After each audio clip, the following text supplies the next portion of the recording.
Hello and welcome to the Tetracast. This is RPG Site's weekly podcast where we get the site staff together to talk about our favorite genre of video games. My name is Brian Vitale, and we've got the normal crew here today. Joining me, I've got George Foster. Hello, everyone. I've got Josh Torres. Hi. Adam Vitale. Hey, guys. And James Galizio. Hey, folks, I got a new mic. Yeah, we were joking that James sounds like he's like sick or has a cold or something, but no, he's finally joined us in the world of not using a webcam mic. Sorry to bully, but I can't believe that we're already in the back half of March when it comes to these podcasts. And I'm looking at like what we've done up through this year and how we're already kind of staring April in the face. Not quite next week, but the week after. But we've got a lot of new release dates that are for games coming out in May, June, July period. We've got some surprising news from the Square Enix Presents presentation from earlier in the week, and a couple of details, odds and ends here and there, and we'll get into all of that. But as we always do, let's start with what we have been playing for the last 7 days. And I'm looking at the list here of what people have put on our little document, and I don't know who to start with. So you all should fight amongst yourselves about who wants to share their experience first. You should just do an eeny, meeny, miny, mo situation. Outriders. Oh, all right, Outriders. Okay. All right. Yeah, I've been playing that Outriders demo that came out a few weeks back. I finally got around to it. They've been patching up that demo to like kind of function better. Like they added in like a motion blur toggle option. Game changing. Yeah. And also just like the cutscenes were like kind of running crummy at it from the start and whatever. So I was like, okay, this thing has finally been patched up to like maybe be like a better experience. So I went into it. I'm playing the PS5 version, and you know what? It's not bad. You know, I kind of enjoy it. It's like a third person shooter Diablo, with a little tinge of like a Borderlands setting, like Wasteland style type of vibe, but it's very frantic and active. I really like that it encourages like not doing the Gears of War cover shooter approach. Like you can certainly do that, but you're encouraged to play actively because the way that health regen works in this game, whatever you call it. Yeah. One thing I'll say, and I don't mean this in a negative manner, it feels very much like third person shooter, like fast food. Yeah. Oh yeah. For sure. And like the way that you're encouraged to play aggressively is because of the way health regen works. Like there's 4 classes in the game. You have this Technomancer that does like long range support, can summon a turret. That's the class that I'm playing. Devastator, which is the up close tank, like really big on defense and knocking guys out. Pyro, which sets people on fire, obviously, and Trickster, which is like the kind of like the up close melee, almost assassin-esque equivalent of and they all function differently in terms of like health regen. Like Technomancer has life leech on like everything it does, like from bullets fired from the turrets that it deploys, and then I have like this little like portable mortar missile launcher. Like every hit like does life leech. Meanwhile, Pyro, I believe, has a health regen where it'll that class will gain health depending on like which enemies die by your fire. I was actually about to say which enemies are on fire. That can't be it, right? Like, no, I guess yeah. So I think they get health regen back based on like how many enemies die like by fire. Devastator, I know gains health regen just by being near an enemy. I don't know if like that's after an enemy dies or just it's like passively health regen as long as they're near enemies, and I don't know. So basically, like Gears of War or a cover shooter like that. Remind me if I'm wrong, but you usually gain health by just like waiting a bit and like staying undercover. Where here you have to do something a little bit more active, like hitting people with your, shooting them or hitting them with fire or whatever. Well, gains your health back. Is that right? You can still get health back by waiting around, but it's so slower that the game is very clearly designed around the active combat to kind of force yourself to. And it's only a very like a percentage of health back. Like you can passively regen health back, but only up to like maybe a fourth of it. So you're only like it's bracketed. Yeah. So you're not really gaining a lot out of that. So that's how they kind of push you. Like, hey, you gotta push up, be aggressive, play aggressively. and whatnot. And this goes through like the whole opening of the game. Like you have this prologue where you have, these settlers out of Earth. Like Earth is dying, so they went to another planet, and they're like, maybe this, this is inhabitable and whatnot. And then they quickly find out, oh no, like there's this weird anomaly storm that can it's for the most part it like kills people, and for some people like it gives them superpowers and whatnot. And then before like you can make heads or tails about that, you're trying to since you're like the settlers, the first like wave squad of like making sure this planet is okay to inhabit, while everyone's like in orbit, like in this like satellite. You're trying to tell people, oh, okay, that's not good. Don't give like the signal to bring them down or whatnot. We have confirmed it's not. And of course, like there's like this asshole on your squad. It's like, no, we're gonna do it. We're fine. We're good. So before you can like tell people that's not safe, you get thrown into cryo sleep and whatnot, because you're put in a position where you've been mortally wounded. So you wake up and there's this big time skip, like maybe 40 years later, and you wake up and it's like this thing has become like a lawless, like world and whatnot, and it's kind of Mad Max type of deal. You have like these gangs roaming around and whatnot, and everything's been turned to shit. Everyone's like, you have this side of mass murderers up against like this other side where it's like barely holding out and whatnot. And so you're just kind of like thinking of like, oh, okay, who am I gonna fight for? And then you meet up with like the people that you once knew. Obviously 4 years has changed them and whatnot, and you're just trying I have a dumb question. Yeah, does this game have any sort of like faction that you like?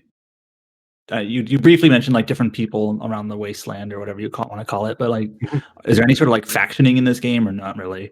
I don't know at the beginning. I don't know if it like setting allegiances or whatever. Yeah. There's definitely like if there is, it's definitely not in the demo. Yeah, like right now you're working for this like small faction because like like the people, you used to know them, but right now I don't know if like you're just gonna be like other allegiances that you can make or not. So that's kind of like the setup of the game, and then you're kind of just running around, doing stuff, doing side quests and whatnot. Like you'll have a side quest in a scene. Wait, side like, quest? hey, is this an RPG? So I know in this like first section of our podcast, we kind of open the floor to anything we've been playing, but like I'm just curious, like how RPG is this game? It's very RPG. It's like it's a third-person shooter Diablo through and through. You have like obviously color-coded loot. You have that Destiny style interface where you have the cursor, and then you have like all the equipment on you, and then you can like swap out very easily. Like, oh, this number is better than this one, or this is a rare. It has this mod. This mod makes it so like if, like for example, my turret will explode, and then the people around it will like get damage as it explodes and whatnot, because this equipment mod, lets me do that. And then like after like the completion of like a main quest or a side quest for the first time, you get like a set of like 3 equipment options. Like you can choose like I want this one as my reward and whatnot. And it's kind of weird how they do this, where you can kind of grind for equipment in the demo, where after you complete a side quest, you can like actually replay that side quest, and then you'll still get a reward, but you won't have like the choice of 3. You'll just like get automatically like a reward from it, whether it be something good for you or not. So you're kind of rolling the dice again on like getting equipment out of it. But the demo doesn't let you like. It has like hard limits, right? You can't progress after this part of this main story. You can't level past this level. You can only have this amount of like max currency. You can't like grind for currency like and like forever and whatnot. And there's also this system in the game called world tiers, and world tiers are a lot like I'm trying to remember the Diablo 3 equivalent of like when you're running through those gates by the end. I forgot what they were called. But basically, as you progress world tiers, enemies will like get stronger, but you'll get better loot out of world tiers. And Diablo is something like isn't it something just like hard mode times 2 times 3 times 4 times 5 or something like that? Yeah, because like you have Inferno, and then like but there's like a specific like thing at the end of Diablo 3 where you can like run these trials or gates. And you can I know what you're talking about, but I also don't remember what it's called. Yeah, exactly. It literally like counts up. Yes. Yeah.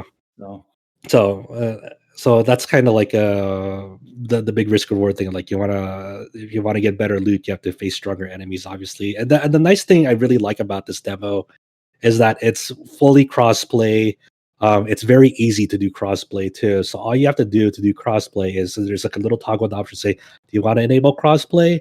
It's like, yeah, sure. And then to invite other people in, you just generate this game code for them, and then they just input that into their game, and it's like, and then there you go. That's how you match together, and There's it no works. PvP, is there? No, not for my one. I don't know about the final game, but it's very PvE focused, and it's not a games as a service. They're pitching this as like a full complete game.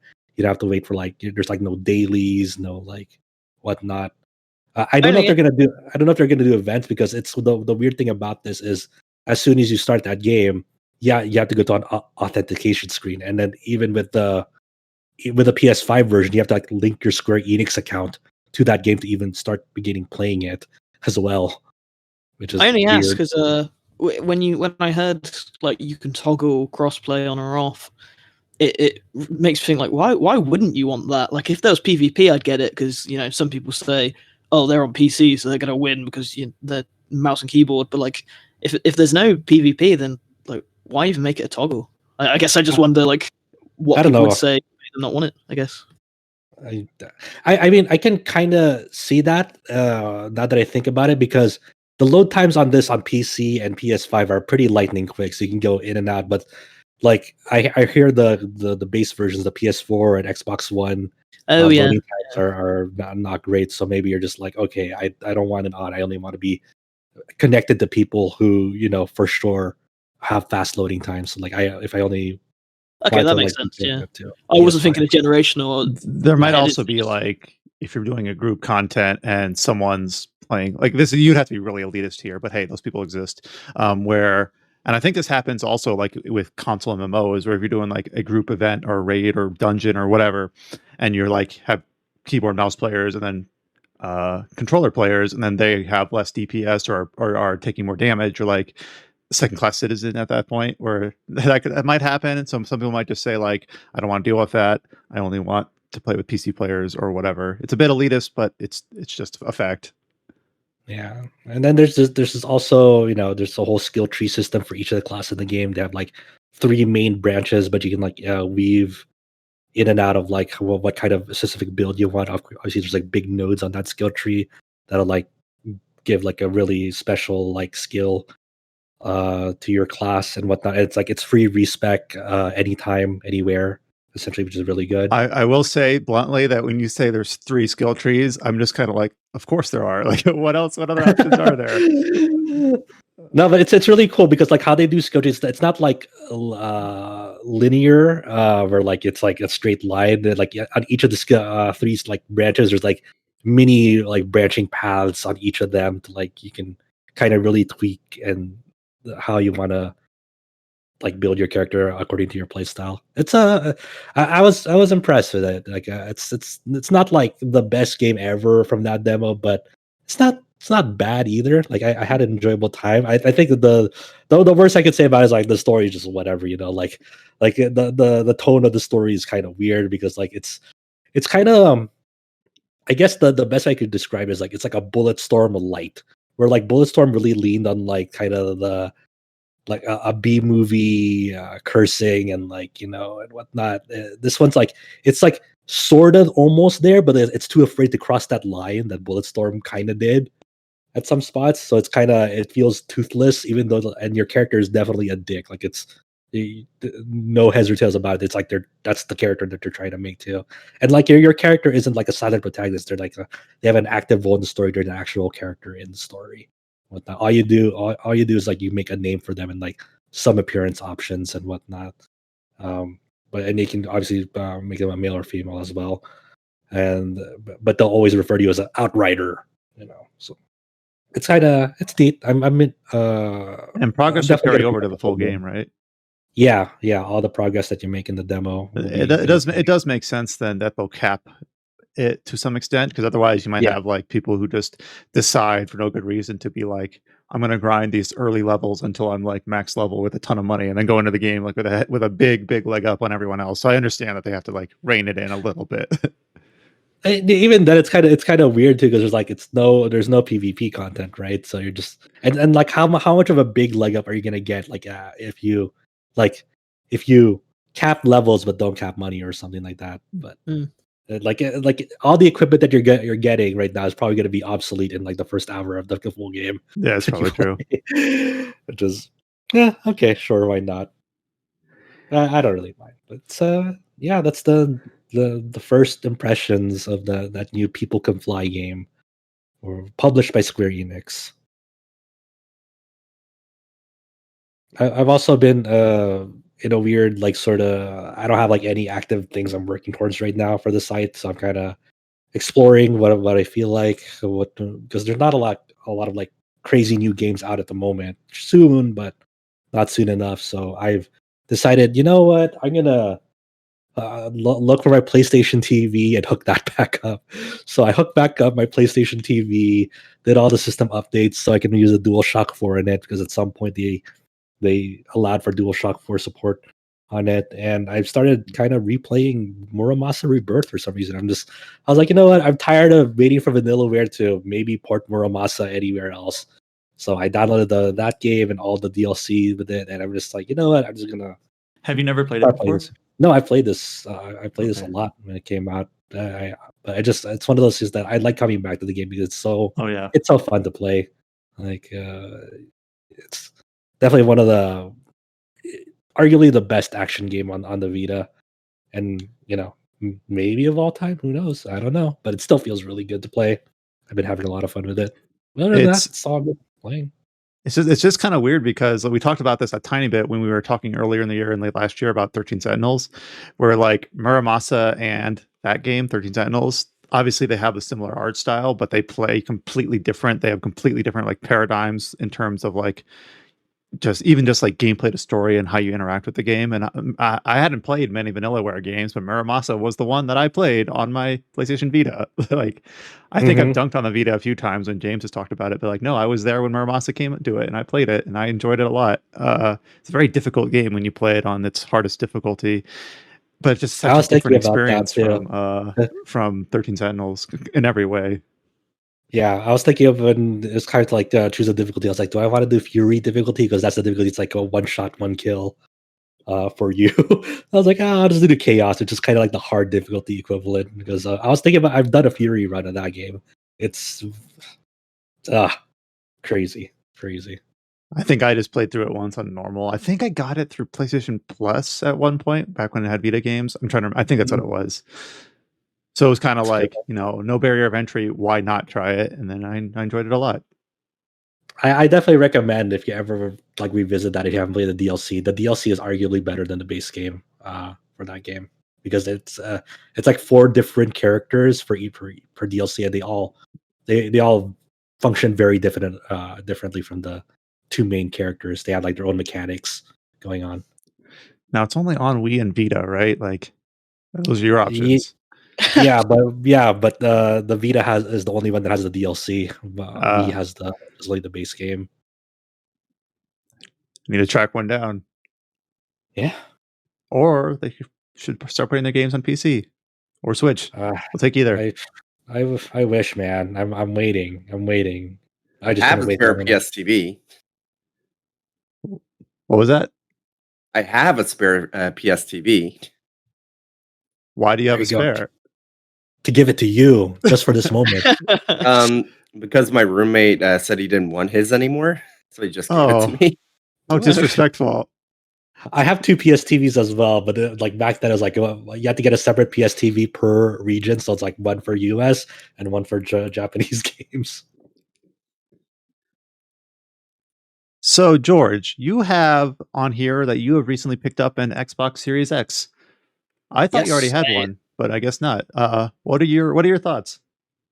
Okay, the thing with the Xbox Series X is that technologically it's really powerful, and like the stuff they're doing with backwards compatibility is really, really cool. Game Pass is an absolute steal. Like I know that these are all really hot takes, I know, but when I set up the Xbox, I was like, okay, I can't wait to play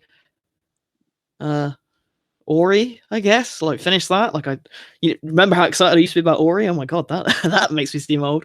But yeah, there's just nothing to show it off yet. So really, all I've been doing is downloading a bunch of like old games, just seeing how they like upscale, and it's really impressive. Like I did download Dishonored the other day, which is an amazing game.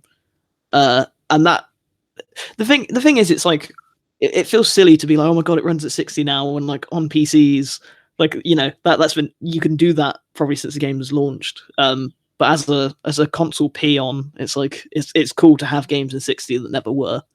And then besides that, I revisited. See, it's funny. I remember when the PS5 came out, we had like an hour-long discussion on the PS5, and I was like, "Oh my god, oh my god, oh my god!" And then the Xbox is like, "Yeah, it's cool. I have it now, I guess."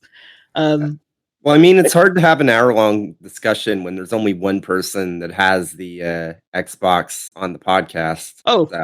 I'm the only one who's got it. I think so. Yeah, you're not missing out, guys. Like, to be honest. Wait, so what motivated you to purchase one then? Like, you just found it on a store shelf, or what? I saw someone tweet about it obviously on Twitter, and they're like, "Oh, the sort of like the big game retailer in the UK, they have some like up for stock. Like, if you want to like look, maybe they're still there." And I did, and when you're like, "Oh, I won't get it," but I'll just see if it's there. And you're sat there, you're like, but I could get it. Yeah, like then I didn't have to worry about getting here's it. my chance. Yeah. Well, and what I mean, I guess in the future you can. I mean, like there's all that Bethesda stuff, and who knows what will be exclusive to Xbox. I mean, probably Xbox and PC, but it'll be on PC. That's the weird thing about the Xbox for me, right? It's like I could get an Xbox, or I can just get it on PC. Yeah, so. It's kind of. I'm personally not a massive fan. I like exclusives. I know that's maybe an unpopular opinion to be like, oh no, I want people to play the games on the console, but I think it's kind of part of the experience. Like, oh, Halo's coming to Xbox, and like that makes me want to have an Xbox. But yeah, for me, it's more of an investment. I know when Halo Infinite comes out, I'll want to play that. I know when Fable comes out, I want to play that. So right now it's just kind of sat there, and I'm kind of forcing myself to play it. Like, oh, like I can sort of see that, where it's like that now any game that comes out, or whenever we start getting more information about all those like Avowed and whatever the next Gears project is, or whatever, like it's on the table for you. You don't have to have that burden of, oh, now I got to find an Xbox. You've got that part like squared away. Also, like any third-party game coming out from here on out, it's probably going to run better on the Xbox than PlayStation 5. So exactly. Oh, yeah, who knows about that? Like it's probably going to be very equal for both platforms. That's what I feel. Like generally. Sorry, go on. I mean, I'm just thinking back of like the people like looking at the innards of like the Xbox Series X and PS5 last year. It's like, oh, obviously this one console is going to be way better than the other because of like the spec sheet. The spec sheet says this, and then when it came time, like like the one that's supposed to be like, the one that's supposed to be quote unquote like less powerful, just from the spec sheet, like the games generally ran better on it. It's my guess only really the thing at launch. Know-how. It's one of those things. Yeah, it's one of those things that's like you could say like it was a thing at launch, but at the end of the day, it's up to the developers to decide like how they're going to do this, right? So I think it's a weird like thing, like even at this point in the stage where the consoles are basically neck and neck on like performance wise for the vast amount of games that they play. That's like it's not early. It's a zero-sum game. At the end of the day, like play what you want on these consoles because they're very comparable. So this is going to sound weird since I don't have a Series X, but from my experience using the Xbox One, if I wasn't a PC gamer, I would definitely try and play most of my like multi-plat games on an Xbox, just because the overall user experience is way better compared to PS5 right now. Well, there's that news this week about the process of upgrading Avengers to PS5 compared to Xbox. Awful. Yeah, because you've also got Game Pass. I mean, it's like I don't personally need a Series X because I have a PC, but looking at what the Series X does offer, I can say that it's probably worth it to most people, especially now with PC price, like PC component prices through the freaking roof. Yeah, well, for sure. Like that's the nice thing about Xbox, like we were mentioning earlier. Like expandable storage is going to be it's way easier on Xbox, even though you have to do like those memory cards at the back of it. It's just plug and play. Like you don't have to worry about like whether this thing's going to work, or like for Sony, for example, they're still trying to get their shit together on like how they're even going to do expandable storage, because of like now there's reports of like maybe there's like heat issues or whatnot, and then there's fan profiles that they have to set, and that's weird. Even external hard drive on PS5 right now is still kind of like a dicey shit show. So like there are merits to Xbox for sure, and you know that's a big nice thing about it, is like things just generally work. Even smart delivery is like it on paper it should be like, oh, of course things are going to work, but now that we're like how many months into this new console generation, like Sony's still trying to like figure it shit out on like. By the way, we were talking about this earlier before the podcast, and it's tied to the Game Pass talk. So I'm looking at my this is the PC version of Xbox Game Pass, and I just see all the EA Play stuff that was added, all the Bethesda stuff like Dishonored, like George mentioned, and Doom and Prey, and then also Octopath Traveler is listed as coming out March 24th, so just in a few days. So, like, I know we started this conversation talking to George because he was the one that picked one up. Like, I feel like I'm just looking at this list of games. Like, you should find one game in here at least that's like, you know, to run your Xbox Series X through the for sure through the motions to try to get it working.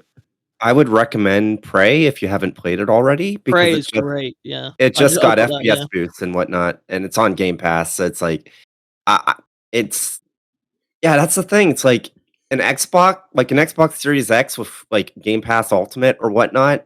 I feel like for the vast majority of people, that's all you really would need. Yeah, no, I totally agree. That's just the hard thing about it. It's like, but like it's worth it if you've never played these games. But a lot of these games are either like old games, or games are already like at another platform or whatnot. Like the value is there for sure, but it's for the people like who don't normally like get into nitty gritty of like following games in general. Like it's an amazing value for the people like who haven't played these games. And you're also missing out on like exclusives too, like for Sony's end. Like at the end of the day, when I'm personally when I'm like looking for like a new game console, I'm looking for like new games to play, like brand new games I've never played before. So like when it comes to like the next God of War or the next Horizon and whatnot, those are probably like, you know, they're going to be Sony exclusives at the end of the day. Like for now, but at the end of the day, like I'm looking for new games that I can't play anywhere else. Yeah, you know? I agree. This is how my thing with the exclusives. I will stick with Sony because they make such amazing first party games, and Xbox do make really good games as well. Like you just have to look at Halo for that. But again, they're not really exclusive, and Game Pass, for most people, that is such a good deal. Like that is so worth it out the gate. But for me, I've kind of like you guys know what I'm like. I play pretty much every game that comes out, so I've played almost all of the games like that I would be interested on Game Pass, and I kind of prefer physical media anyway. Like I'm one of those boring people that doesn't like downloading games. I just like owning them. So for me, Game Pass is like, oh, it's really cool to, you know, be able to play Dishonored again, but I wouldn't miss out buying something like Halo on disc to have it downloaded, which is really, I know that's stupid, like to buy something twice to have it physically, but that's, you know, that's just my curse. I mean, how many of us have done that when a PC port comes out late and we buy it again? Like, guilty as charged. But Xbox is great. I just wish there was more, you know, to say about it. Right now, like when have something to offer. That's the nice thing about it, is like both the new consoles have something to offer, like for, you know, different audiences. So outside of grabbing the Xbox, was there anything you had played this week, or not yet? So, like I said, there's a few like little games I played here and there, just like sort of test it out. One of the main ones being Halo 5 Guardians. So I jumped into multiplayer of that, which I used to really enjoy. If there's one like multiplayer shooter I would play like almost endlessly, it would be Halo 5. I just loved it, and that holds up really well. I probably will be playing that again later. But besides that, I've been looking at the Switch port for Crash 4. It's About Time for Nintendo Insider. And it's a funny thing, because when that game first came out, I talked about it on here. I loved it. Like, I was so happy with it. You said it was and really that still difficult. sounds true. Yeah, it is. And playing it again, it's like there's a lot of content there, like completionist wise, that is just really brutal. And I'm just kind of like running through it now just to see like how the port holds up and to, just play it for fun. And I'm finding like I'm enjoying it a lot more when I don't care about how many times I die and I don't care about collecting every box. But like, it makes me think about my first playthrough of it, where I was trying to do everything like really, really well. And it's like, the game is so much longer if you do that, but on its own, it's like quite a short thing. And I say like half of the content could be cut out, because a lot of it is just retreading levels. It's like, okay, now do this, but there's a wacky filter and things are reversed or whatever. And it's just, I don't know. I'm a bit more sour on it. I'd still definitely recommend it, but I've fallen out of love with it a little bit. I'd love them. Sorry. Go for it. I think what might have happened was that since they were following up the Insane trilogy, they wanted there to be an equivalent amount of content. But when it's one game, it kind of stays over long, if that makes sense. Yeah, for sure. There are people out there who've like 100%ed it, or you can technically do 106%, and that is a big ask. Like, you have to do each level, like you have to do it perfectly. There's even to list like how many things you have to do for each level is crazy. There's a really good video. To me, though, that's like quintessentially platformer. Like, I think of Donkey Kong Country Returns or Tropical Freeze, where in order to get like 200% or whatever, you have to do like all the levels, then you have to do all the levels in like the hardest difficulty, then you have to do all the levels backwards or whatever. Like, to me, that's just like when I see that in a platformer, which I don't play very many of, admittedly, I kind of think that's just like par for the course. Like, that's their end game. I just think of like old school replayability. It's like, oh, these games are like normally short, but like they extend out their life by having all these modifiers to it. So I don't know. But like George was saying, though, like sometimes it might just be more enjoyable, and this is totally valid just to kind of just play through it without caring about it. But it's nice that it's there. Well, yeah. Like I originally, I was like, oh my god, like all this content, that's amazing. Like, this is the biggest Crash game ever. But then replaying, it's like, man, some of these levels are just too long. Like they're too long, and when you're constantly dying to like what feels like unfair enemy placement and like required perfection, it's kind of, you get to a point where you're playing it like, just leave me alone a bit. Like, give me a bit of chance. And that's not always, because there are some levels that are like, okay, this is peak Crash. This is really good Crash Bandicoot content. But then there are some levels, especially like in the second half of the game, where I'm like, I remember when I first played through it, I haven't quite got there yet because it was the last level of the game. But I got up to like 32 deaths on the death tally. And there are people talking about it after the game came out saying they got like past 100. Like, it is just a crazy hard level. And then the game expects you to do all of that again. It's just like, no. Like, I'm happy just playing it like that, just kind of running through and enjoying it as much as I can. It's a good port though. How does it feel on when you're playing it on Joy-Cons? It doesn't. The thing is with Joy-Cons, I never notice it now. I don't know whether that's like me just being oblivious, but like, yeah, I feel like a little bit of a rumble. But when you're playing it portably, which is what I'm doing, because it's like, if I'm trying out this version of the game when I could just play it on the big screen on the PS5 now, like, I might as well test it in its portable form. It fits the Switch really well. They've had to make some concessions, like, obviously, no duh. It's now 30 frames instead of 60, but like, it still looks good. It's a little blurry sometimes, but I'm actually kind of impressed that they've got it to fit so well. Like, okay. I kind of wish it had come out like at the same time, because it's like it's a really good companion for like the main version. I think. I think the thing that would like I haven't played on Switch, but I think the thing that would like bug me the most is like the really thin analog sticks on Joy-Cons. Like maneuvering around that. I still I still can't play on Joy-Cons. I play every Switch game on the Pro Controller. I can't do Joy-Cons. Yeah. I think I've got like Same. yeah, that's a common complaint. I've got like Well, I girly don't even like hands, the so Pro maybe I'm Controller that fine. much. It's way too light for me. Like I almost Yeah, need to, it's like, awfully light, strap isn't a it? brick to it to give it some There's head. nothing better right now.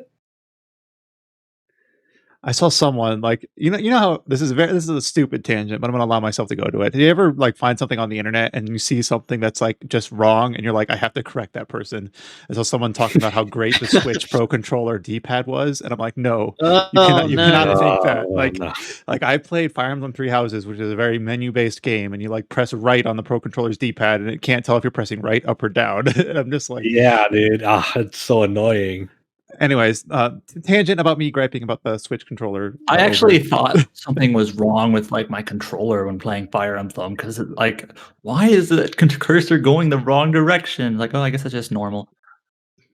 Just very there was squishy something D-pad. wrong with your controller. It's just inherently a flaw with the Pro Controller's D-pad. Yeah. I mean, I guess I there was something wrong with like the game or something. Like, no, it's not. It's just the controller is bad. At least the D-pad.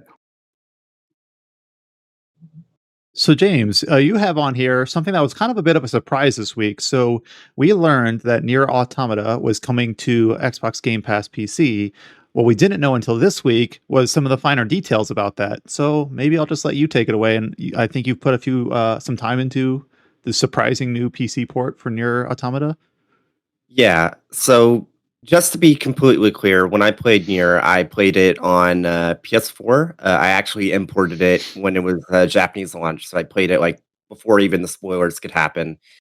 So this is my first time playing on PC, but I've been familiar with the issues with the old PC port, and just knowing about how Xbox Game Pass works and how the Windows Store works. When they announced that NieR Automata was coming to Game Pass for both Xbox and PC, I had a feeling that it would have some changes because they would have to go in and make some changes to get it ported to Windows Store. So I downloaded it, and yeah, it's an entirely different PC port from the original PC port. This one seems to just be a port of the Xbox version with some enhancements, which is really weird. And instead of being from Square internally, it's from QLock. Yeah. Yeah. So the first thing that QLock has done some good ports, like yeah. Oh, anyways, just a lot of the Yakuza series, except for 7. Mm-hmm. Yeah. So the settings I think are mostly the same, but now it has like fidelity effects, like contrast adaptive sharpening is an option, which I never used, but I mean it's a sign that hey, they definitely messed around internally. The game's still locked to 60 FPS. The game still has some small like texture issues, but the stuttering, I haven't had any of that.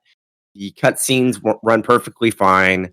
There is no issues the one with thing in the Steam port that was like, even if you're not like a super savvy PC gamer, the cutscenes in the Steam port, even on good hardware, just absolutely chug. Like every single one, like sub 30 FPS. It's really, it's honestly kind of baffling that that's never been addressed, to be honest. Well, it's kind of weird because you can go into like the Steam forums 2017 where they're like, stay tuned for more updates, and then like radio silence. Kind of a joke now. It's just like we'll be updating soon, and it's not great. Like the Steam, like whatever.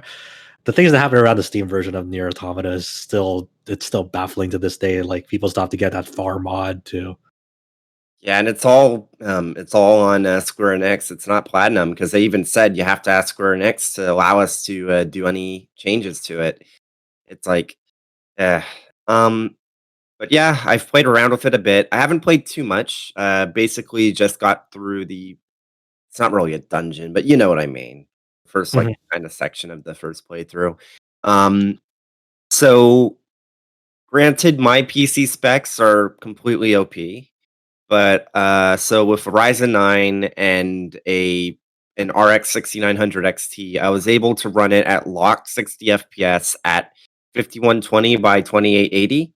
basically virtual super resolution, 4 times 1440p, and it was locked 60 FPS, no issues. So I mean, that's with anti-aliasing turned off because you don't need MSAA when you're doing VSR. Apparently, anti-aliasing, like for some reason, the way the game is set up, like if you turn on MSAA in the game, it affects the draw distance or something like that, or it's bizarre. The way it works is that the LOD works the same whether you have the anti-aliasing on or off. The difference is that if you have the anti-aliasing on, it doesn't dither in and out, it just pops in and out. So if you have anti-aliasing off, you'll see stuff kind of dither away in the distance instead of just a binary on-off. It is weird, though, because talking about a port specifically might not be that interesting, but now we might be in this paradigm where we'll have Steam versions and Windows Store versions and maybe Epic Game versions that aren't quite comparable in terms of that. Apparently, this isn't the first time this has happened. The version of Final Fantasy VII on the on Game Pass and the Windows Store is based off of the later like PS4, Xbox version of it, whereas the version on Steam is the old PC. That actually makes sense. I remember when I decided to replay Final Fantasy VII, I decided to get the PS4 version over the PC version because the PC version on Steam is just like the Eidos port, basically. And this is true both of NieR Automata and Final Fantasy VII. It's like, well, it's actually still better if you mod the hell out of it. It's like, well, that's kind of like inevitable. Like if you inject enough up-res textures and UI modifications or whatever, and then you can eventually at some point claim that your Steam version is better than whatever other versions. Like, well, I guess congrats. Like, I don't know. That doesn't impress me that much. One thing I will say is that if this same thing happens with Final Fantasy 13 and its whole trilogy, when that comes to Game Pass, there's no way in hell you're going to there's no way in hell you're going to mod the Steam version of those games to be better than presumably a new version of the game that's based off of the Xbox One X version, which is, as of right now, the best way to play Final Fantasy 13. Sorry. I just wanted to bounce off the Final Fantasy 13 comment. Doesn't the Xbox version of Final Fantasy 13 is the only one with like the high-res cutscenes? Yep, yes. It has you can't mod those in. Re-rendered 4K cutscenes, yep. Well, mine was also a comment on Final Fantasy 13. I mean, this was several years ago at this point, but I remember Durante this was back when he was doing all of his Jito Sato stuff and a lot of his like Souls modding or whatever. He looked at the PC port of Final Fantasy 13 and at a high level, very generally, he could not fix like this weird frame pacing tied to like UI something. Like it was the PC port of that game is just bizarre. Like it does not scale to hardware. It does not perform in a way you would expect. It's not something you can easily just go in and tweak and fix. So it's one of the, and it kind of, as far as I understand, I haven't played the PC version of that game in like 3 years, so I don't know like what the community has come up with, but it's kind of always been sort of like this patched up ship where sure you can mod it to run better, but then it might be weird if it gets a Windows Store version and it's just good out of the box and you don't have to consider running Jito Sato or Special K or whatever. Yeah, having things good out of the box is pretty preferable to me than just having to like, okay, what mods do I have to look like scour for it to actually like run decently. I think another. Go ahead, Josh.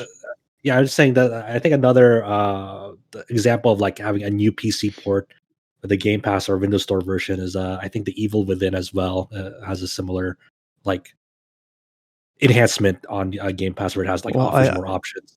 I think Evil Within was id Tech 5.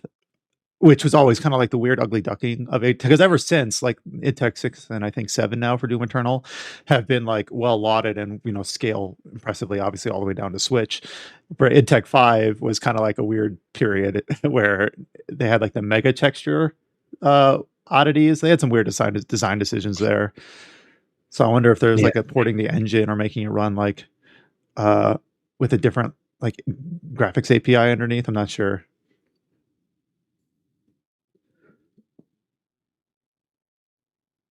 So James, was there anything else other than NieR Automata that you had been playing this week?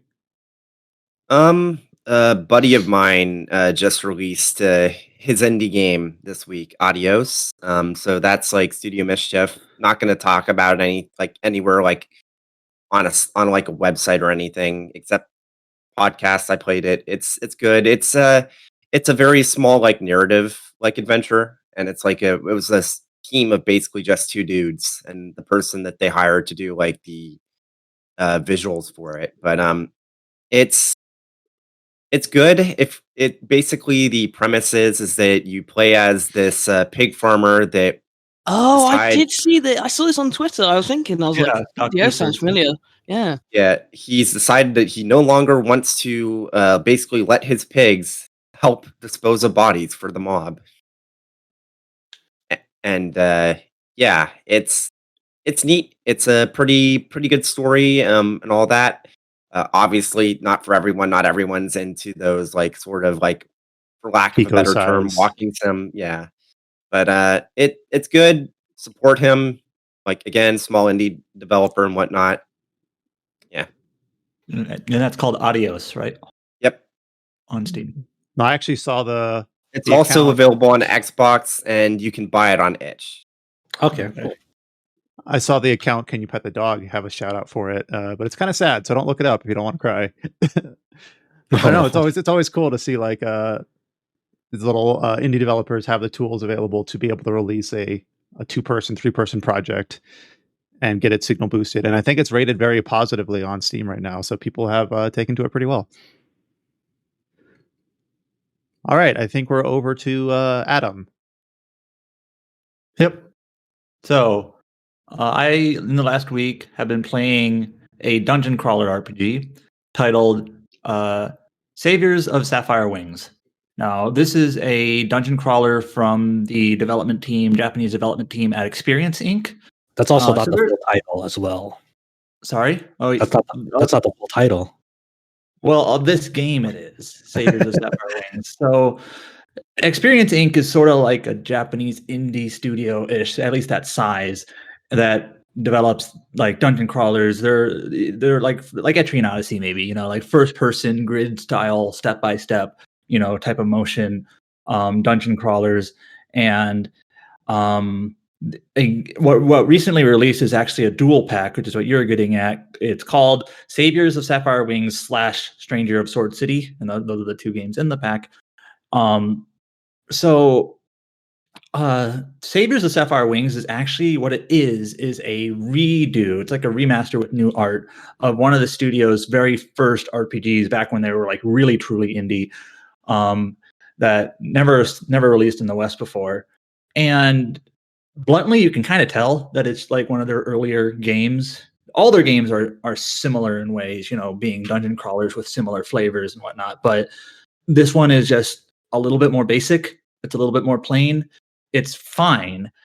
You basically, the story premise isn't that interesting, maybe, and it's not really the thrust of the game either. It's that your main character was fighting off against a demon overlord and you fail, and you basically get put into like a stasis for 100 years. And then 100 years later, you wake up in a new world where the overlord is expanding his power and you basically need to stop him. That's basically it. And you recruit new characters along the way. You don't create characters. A lot of these dungeon crawlers, you actually create characters. In this game, you don't. They join you, but you can change their class or what they do basically freely. And then you just go through a handful of dungeons, fighting different bosses, some mini quests here and there. But it's a pretty straightforward game. I would actually say that, like, even though this game isn't really stellar, it's okay and might actually be a decent introduction to this sort of genre, because it is relatively simple compared to, for example, Stranger of Sword City, which is the other game in this dual pack, which is, in my opinion, a better game and a more interesting game, but it's also it requires maybe a little bit more experience with the genre to really gel with it. So more experience. It's interesting, like where developers usually have to like craft experiences of like what's a beginner's like take on like dungeon RPGs, or like their like what will be the gateway to like understanding dungeon RPGs versus something like Stranger of Sword City, where like the barrier of entry like is decently high. Like you need to have like a good solid foundation of like the do's and don'ts of dungeon RPGs. Because that there's definitely ways like where you can like build yourself into like a dead end where like, oh, I've definitely like screwed up like the character progression, and like now there's like this obstacle in front of me that, like none of my party composition and like works for this. So like I remember when Atlas did like the Etrian Odyssey remakes, they had like that story mode of them in the remakes where you like in Saviors of Sapphire ways, like they give you story characters for that, and then you can kind of progress the game from there using those story characters. Mm-hmm.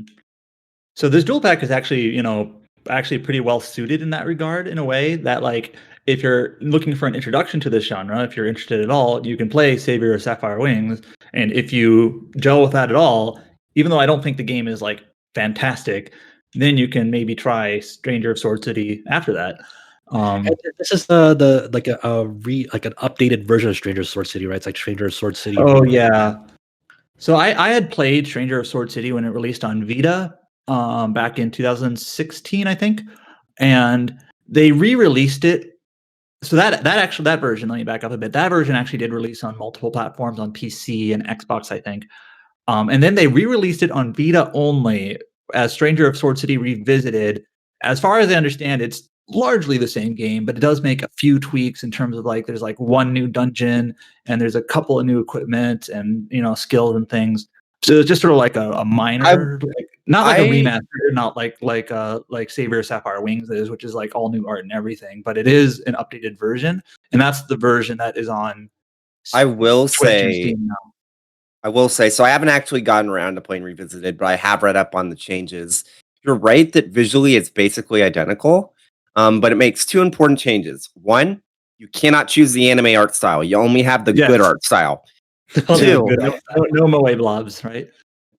Two, the way that grinding for equipment works has been tweaked. And I remember with Stranger of Sword City, that was like my one most major complaint, was just how annoying it was to grind for equipment, and the way that you basically just waited for ambushing and all that stuff. It's just, God, you basically threw gems at like a spawn point, and then you fought enemies, and then it was almost kind of like a, I'm going to regret saying this, but it's sort of like a loot box, I think, or like you throw in. It's a literal loot box, because the way they say it is that you're waiting for monsters to walk by with loot. They're literally holding it in a box, and you get it after you kill them. You what it was, if I remember correctly, and a lot of experience games work similar to this, so I might be getting it mixed up. Where you basically throw like a helmet gem into this spot, and then you fight an enemy, and then you get a chance of getting a helmet. It might be a good helmet, it might be a shit helmet, but like that's how it worked. That's not how it worked in base game. In base game, you literally just expended. It's kind of similar to the It's kind of similar to the way that reinforcement works in like Labyrinth of Refrain. You basically use some of those points to wait for in these specific spots in dungeons where they have a chance. They have like each of these spots has its own loot table for what sorts of equipment can be found that way. And you just wait and you keep expending that same resource if you want to reroll. But there's like the more you do that, there's a higher chance that they'll actually discover you and you'll be ambushed. It was really annoying to grind, because it's like if you wanted to keep like re-rolling for the specific type of equipment you wanted, it just made it more likely that you get ambushed, which means, oh, well, better reset, because if you get ambushed, you're probably going to get wiped. Yeah, stepping back a bit out of the weeds, a lot of the experience RPGs do have some way that you can sort of, rather than having loot being like absolutely completely random, there's usually some way you can sort of like seek out specific equipment, whether it is like I got it mixed up with Demon Gaze, where you have like gems that sort of highlight what equipment you're searching for or whatnot. Now, what was I gonna say? I'm not sure. Like, so dungeon crawlers, the thing I like about dungeon crawlers just in general, like broadly as a genre, is that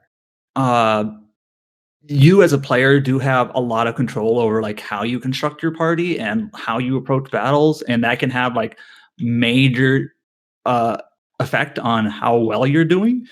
So you actually do. It does require, some. There isn't just like an overpowered character that you can just pop into your party and then do great. You kind of have to consider, your balance, your coordination of your party. And Josh was mentioning earlier, like you kind of have to know some of the tips and tricks in dungeon crawlers to not run into walls as often.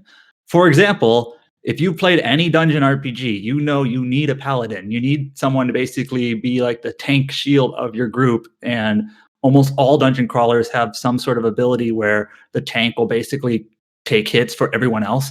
And if you do not have that, you are literally making the game like 3 times harder than it is. I think James would probably agree. You need to have a paladin. And also, not even just that, I'd say like a big thing for at least base game Stranger Sword City that's like the most important thing is hit and evade chance. Yes, you need evasion is better than well, I guess hit and avoid. Tell me if this is what you're about to say, but hit and avoid chance is like you want to get those as high as possible because missing sucks. You don't want to miss. Yeah. It's just the one thing I remember, and so back when I used to be at Tech Raptor, I did review the original Vita version of Stranger of Sword City, and one of the contributors there was reviewing the PC version for their YouTube channel. And I warned them going in, there's going to be a specific boss near the end that you're going to get stuck at, and you need to, and just be prepared for that. And they said, oh, it can't be that bad. The very start of their video is them just like screaming over getting stuck at that boss for 30 hours. Yeah, I think a lot of like dungeon RPG, like the know-how of that is like kind of thinking of like base D&D mechanics of like what are like the most like high concept essential things you need to like for an RPG, and obviously it's like ways to do damage mitigation, ways to manipulate like crowd control and aggro management and whatnot. It's like a lot of that, but like expounded like to the X degree for dungeon RPGs because the way they're tuned difficulty wise is for you to it's for you to test your knowledge of those high concepts in RPGs in general. Like for a lot of like popular RPGs like Final Fantasy and and even Shin Megami Tensei to an extent, like you can generally like somewhat brute force your way through those RPGs raw stats wise if you put enough time into it.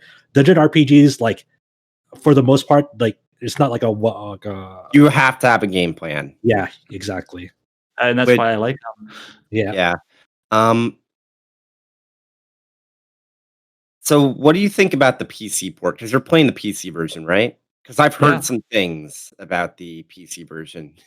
I think it's honestly fine. The launcher is a little bit weird, but like once you're into the game, it's a dungeon crawler. It doesn't need to be fancy. It works. No crashes. It runs perfectly smoothly. The only thing I've heard about it is like there are some weird like localization and like issues where it's like sometimes there'll be like a typo here and there for like a certain like class or something, or sometimes there'll be like a text overflow issues like presentation wise. But like that's all I've heard. I haven't like touched the game or anything yet.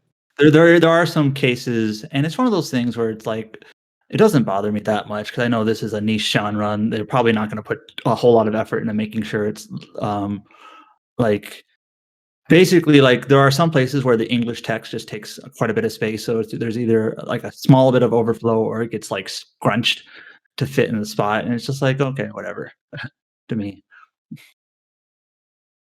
What have you heard? PC port is like, I don't have any issues with it. The launcher is really just a little bit weird, but literally like after 5 seconds of just clicking a button in the launcher, it's fine. So if I were to play these, what order would I play them in? The 2 on the set?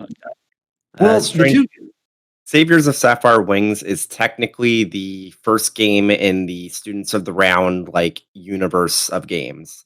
And from what Adam's saying, it's a bit easier than Stranger Sword City, so you'd want to start with it anyways.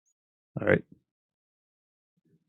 They mention how like some of these games are like in connected universes, like this is actually connected to Demon Gaze, which is connected to Stranger Sword City. But to be honest, it's like I don't even know what the connections are after I played them. Like it doesn't matter. It really doesn't.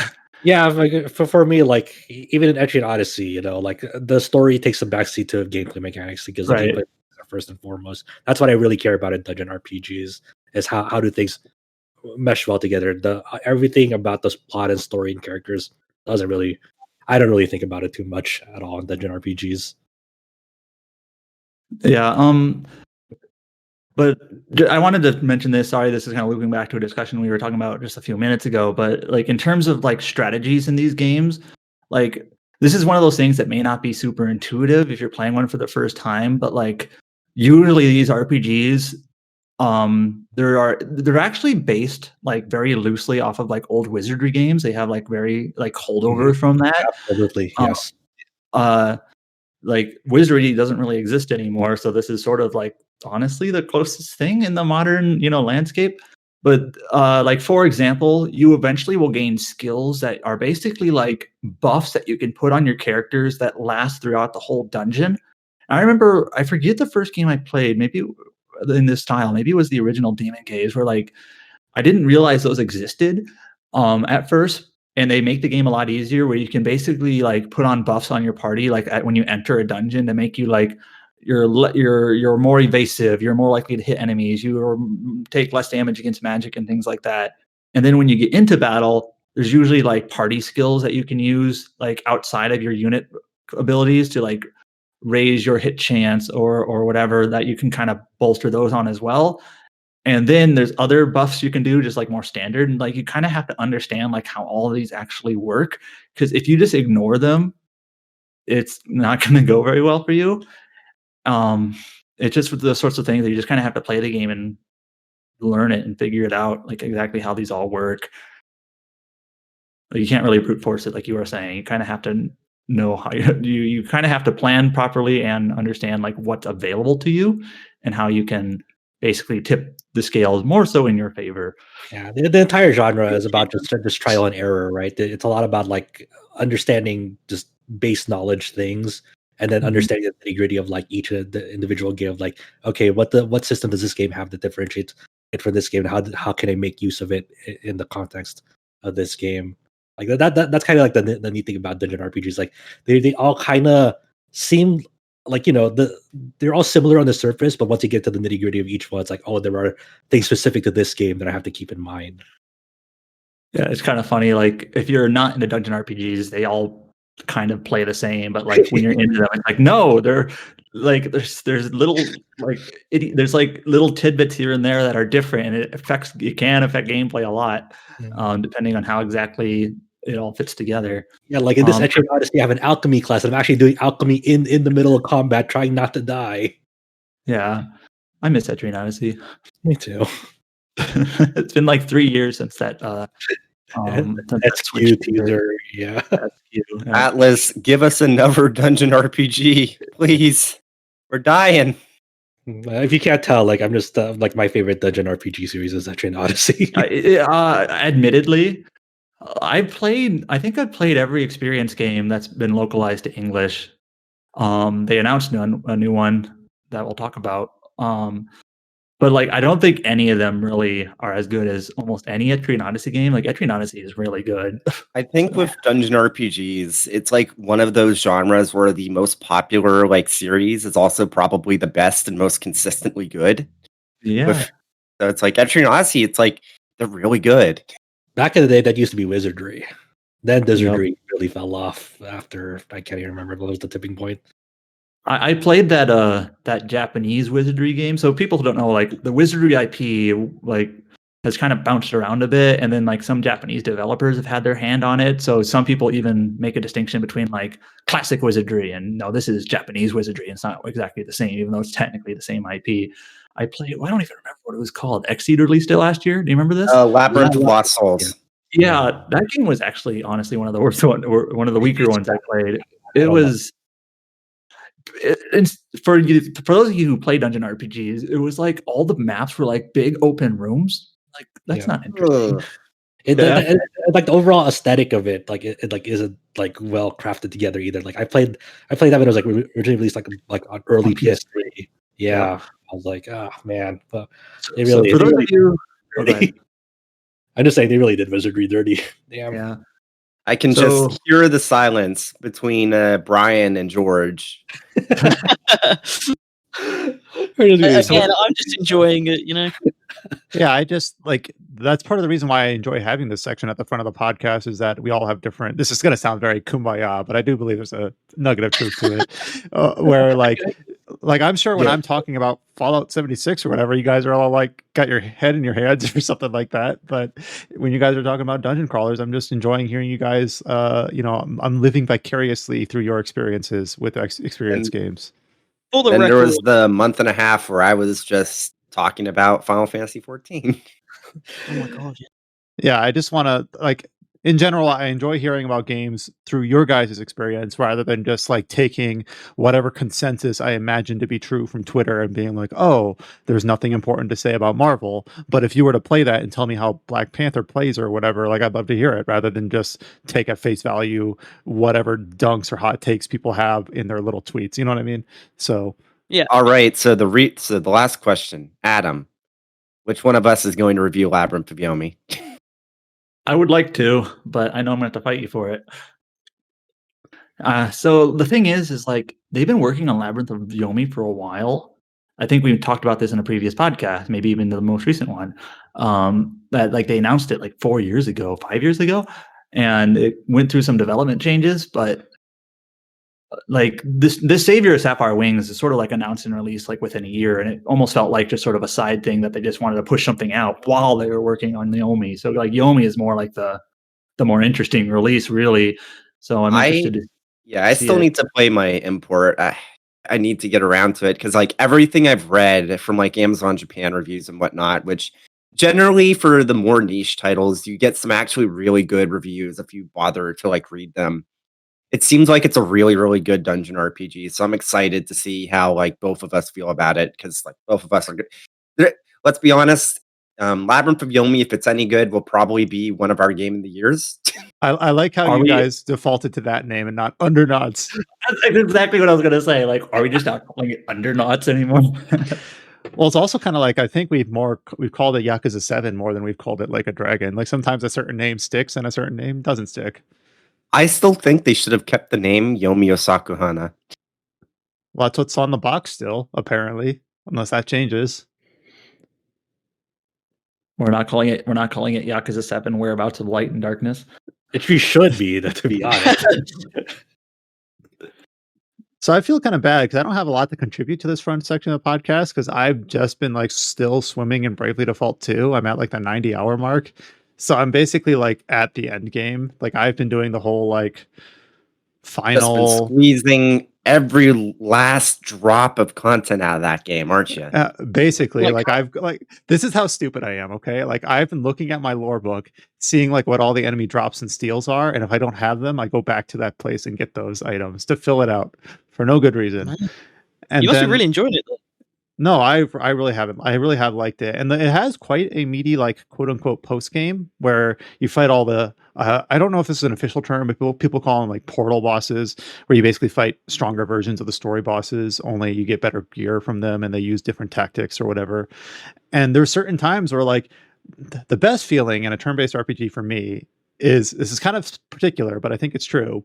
Is when I go into a battle, I get my ass handed to me. And then I'm like, okay, this enemy is using light damage. Let me put some light damage reducing equipment on. Let me make myself immune to these statuses. Let me change this person's class from X to Y, go back. And then immediately it's way easier because like I saw the battle. I saw like how I needed to like set up my side in order to counteract theirs. Because obviously theirs is a fixed, set of classes and abilities. And then it just keep iterating that until eventually I find some setup where they can't touch me. Like there's one portal battle where you fight, I believe it's the Spirit Master, the Oracle, and the Dragoon. I guess maybe potential spoilers for classes. Those are 3 classes in Bravely Default 2. Sorry. And eventually I got to a point where like I had counter like strategies for all of that, and I could just kind of fight that group again and again just to kind of grind a little bit and just kind of eventually like even the playing field so that I could go through and do all the other portal bosses. But yeah, it's got like 7 of those. There's a few other optional bosses and some rare monsters on the world map, and it's in a typical Bravely fashion. It has some weird oddities with like how you navigate through the ending chapters to get like the real true ending. And I've just enjoyed it a lot. Like, and that's I didn't speak up to it last week because it's all I'd been playing, and I felt like we had kind of already talked Bravely Default 2 to death. So sorry to bring it up again here, but it's just a really comfy. It's an RPG that completely is preying on nostalgia. Like, I don't know if you're a younger person and you've never played this style of RPG, like what you really take from it, but for someone who does have that nostalgia, it's just like a perfect love letter, I think. So I'm allowing myself to enjoy it on that front, even if that's kind of shallow. I think there's a lot of merit, actually. We talked about this before, specifically when we talk about reviews, but I think there's merit to playing a game after all the hype's kind of died down. Like, I remember when we Bravely Default 2 had like just come out, and then we had like discussion about it for like quite like one podcast and another podcast. But like, it is interesting to see you talk about it, like catching up with everyone else, you know? So I think there's merit to that. I think when I played Immortals, really like 2 months later than everyone else, I think that made me appreciate it more. I wasn't going off of like, oh, it's hot to talk about this. It was just because I wanted to, you know? It's trying to be a patient gamer or whatever. Like, there's that Reddit forum that's specifically for that. It's something I do want to kind of be better at. Like, I don't have to say like I play it at launch with the zeitgeist or never. Like, it is okay to go to a game a year and a half, even though it's maybe a weird tangent because Bravely Default 2 came out in February, right? And it's just March. Like a month ago, right? But like, I think I did pretty well when I played Aegis Rim like 5 months after released, and hopefully in like how do I say this? It's interesting to see like what someone like they have to make and formulate their own opinion. Kind of what I was saying, like when I was talking earlier about why I enjoy listening to what you guys say when you're playing games that I don't have like inclination to play myself. If I do end up playing a dungeon crawler that you guys have played years ago, and I just decide randomly to go through it at one point, like, I'm independent, I'm kind of isolated. Obviously, all of our, like, I would be a bit, influenced by what you guys have said, but I would be isolated from like what I see like posted to the front page of all the gaming websites or on people's Twitter pages or forums or whatever, and just kind of allow your own opinion and also be independent of the marketing. And Adam and I were actually having a discussion about this, about how, and this is something that we kind of run into a little bit, where we have to, when a developer or a publisher releases information about their upcoming game, and they do like character bios or location descriptions or whatever, it's one thing to kind of read those and kind of, because if you're hyped about a game and you want to absorb everything, but then you also want to say, I want to experience for myself and not just hear like what the intent of a character is supposed to be, how their writer describes them. I want to see like how they come across to me and form my own opinion, like based on how they're acted, how they're written, or how a location is designed or drawn or whatever. So maybe a weird tangent to come off this from Bravely Default 2, but that's kind of why I wanted to bring it up again. It's because like I've been just playing that. I've just been chewing away at it for the last week, even though I feel like other people have either dropped it or have already beaten it and moved on. And I'm just like, you know what? I'm not eager to jump on to the next thing because I'm just really enjoying what I've got here, and I'm trying to eke out, like James said, just every drop out of it. So I might play New Game Plus. I have three things I want to say. Well, go ahead. Yeah, I just say I need to return to it. I'm just still in like this weird like break of like I've been playing a lot of like 40+ hour JRPGs like ever since the start of the year. So I'm just like still trying to like enjoying my free time, I guess, before I go back into like big RPGs. Well, I also do have some excuse where, like, for instance, I'm still playing Phantasy Star Online 2. I'm excited for New Genesis, but I'm not in like the closed beta tests or whatever. And they're still updating the global client, so they added like a new raid boss, and I put some time into that. So stuff like that kind of eats away at my time too. What were you going to say, Adam? Okay, you touched on a lot of different things, and I have three different things. I actually had to write this down to make sure I didn't forget. All right, first of all, Bravely.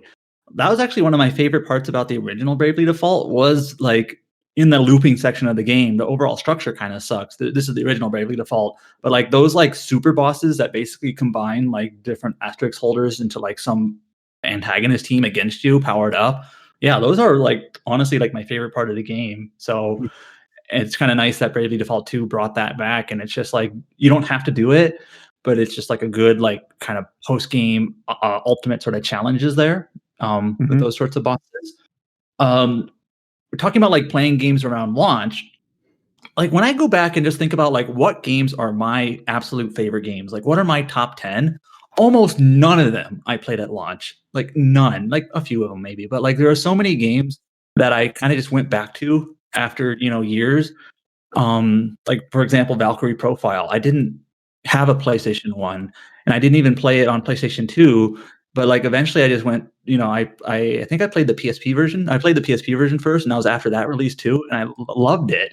And it's like absolutely one of my favorite games. Like I just kind of feel like playing it at launch or after launch or whatever. It doesn't. In the long run, it doesn't really matter. Your favorite games are your favorite games. Does it really matter if you played it when you played it? Anyway, I feel kind of similarly, which is weird, about playing import. Like, that's one of the reasons why some games I specifically go out of my way to import, even if I'm like, it's because you get to play the game without any like baggage from other like English speaking players like talking about the game online. And if there is like some people still playing it, it's like going to be such a small small number of people. Like I think I can count the number of people I know that also played Labyrinth of Galleria so far, like in the English speaking world, on like one hand. So basically, the thesis we're having here is that like sometimes it's good to have some distance from the zeitgeist, whether that's before the English launch or well after it, I guess. Yeah. So the third thing I was going to say was like I definitely do agree with Brian about like publishers will always put out like fact sheets or whatever, like here are all the different character bios and things like that. But I find myself like not really interested in that because like you could take any character and make them sound interesting or whatever if you like just describe what they're supposed to be and what they're supposed to be doing and whatnot. But it's really all like how are they actually like presented in the game? What do they do in the game? How are they introduced? How do they interact with the other characters? Maybe they're shit, but of course you're never going to get that from a bio. That's kind of that's really what honestly like bugs me about like marketing, especially like that just don't even show like the gameplay at all, or like CGI trailers. Just like I don't fucking care. If you're trying to sell me a game, I want to know what I'm actually doing in the game. What am I seeing in the game when I'm playing it? I don't need fancy CGI. I'm just reminded of that Gravity Falls meme. Wow, this is absolutely useless. But yeah, I definitely agree with you guys. And also, when I'm reviewing games, I always think about well, you need to have that mindset of like the initial excitement of like I'm just gonna give it this. I'm so excited. It's like okay, well let's really dissect like what are the merits of this game and like how will will I view it as time goes on and whatnot. It's not like just in the spur of the moment type of deal. It's just like okay, like I always give myself at least a day to like start writing a review after I complete a game if the deadline allows it and whatnot. Usually it's usually good about that. I'm like just thinking through it instead of like immediately writing my initial thoughts on paper like right off like the moment I'm done in the game. Speaking about review writing specifically, like Adam said, some of the favorite games he's played were like after the initial wave had passed. Some of my I think best reviews that I've written were like late. Like I think of Elex or Wasteland 3. I wrote those well after those launched, and I just had time. I wasn't against the clock. I wasn't like in the swim of everyone else doing the same thing at the same time. I could just really just play it on my pace, digest it, really think about it, and like actually take the time to like say, how do I truly feel about this, rather than treating it like an assignment, really. Anyways, Bravely Default 2 is actually pretty good. So I'm okay taking some time out of the podcast to shout its praises. It's a pretty good game. Some people will say, like, I heard the story is kind of bland, and honestly, it kind of is, but I guess I just don't weigh that very heavily. Like that, my enjoyment of that game does not seed itself in a narrative presentation. It's all based on the job systems and the gameplay mechanics and all that. Personally, for me, like if we're just talking about dungeon RPGs, like personally for me, I value a game's gameplay systems and how they interact with each other while having like an story or characters or whatnot. I value like what I'm actually doing at like the minute to minute basis over like a game that has like might have like phenomenal characters and a story and whatnot. But if the gameplay is not there, if I'm not really engaged with the gameplay, it's still gonna be tough for me to get through it, even though. Like, it may have like great characters, a great story and whatnot. Like, I think the biggest, like the immediate series I think about like having that is Dot Hack. I love Dot Hack, but the gameplay was very bland and like I barely dragged myself through that because it's like I like everything about this world except actually playing it.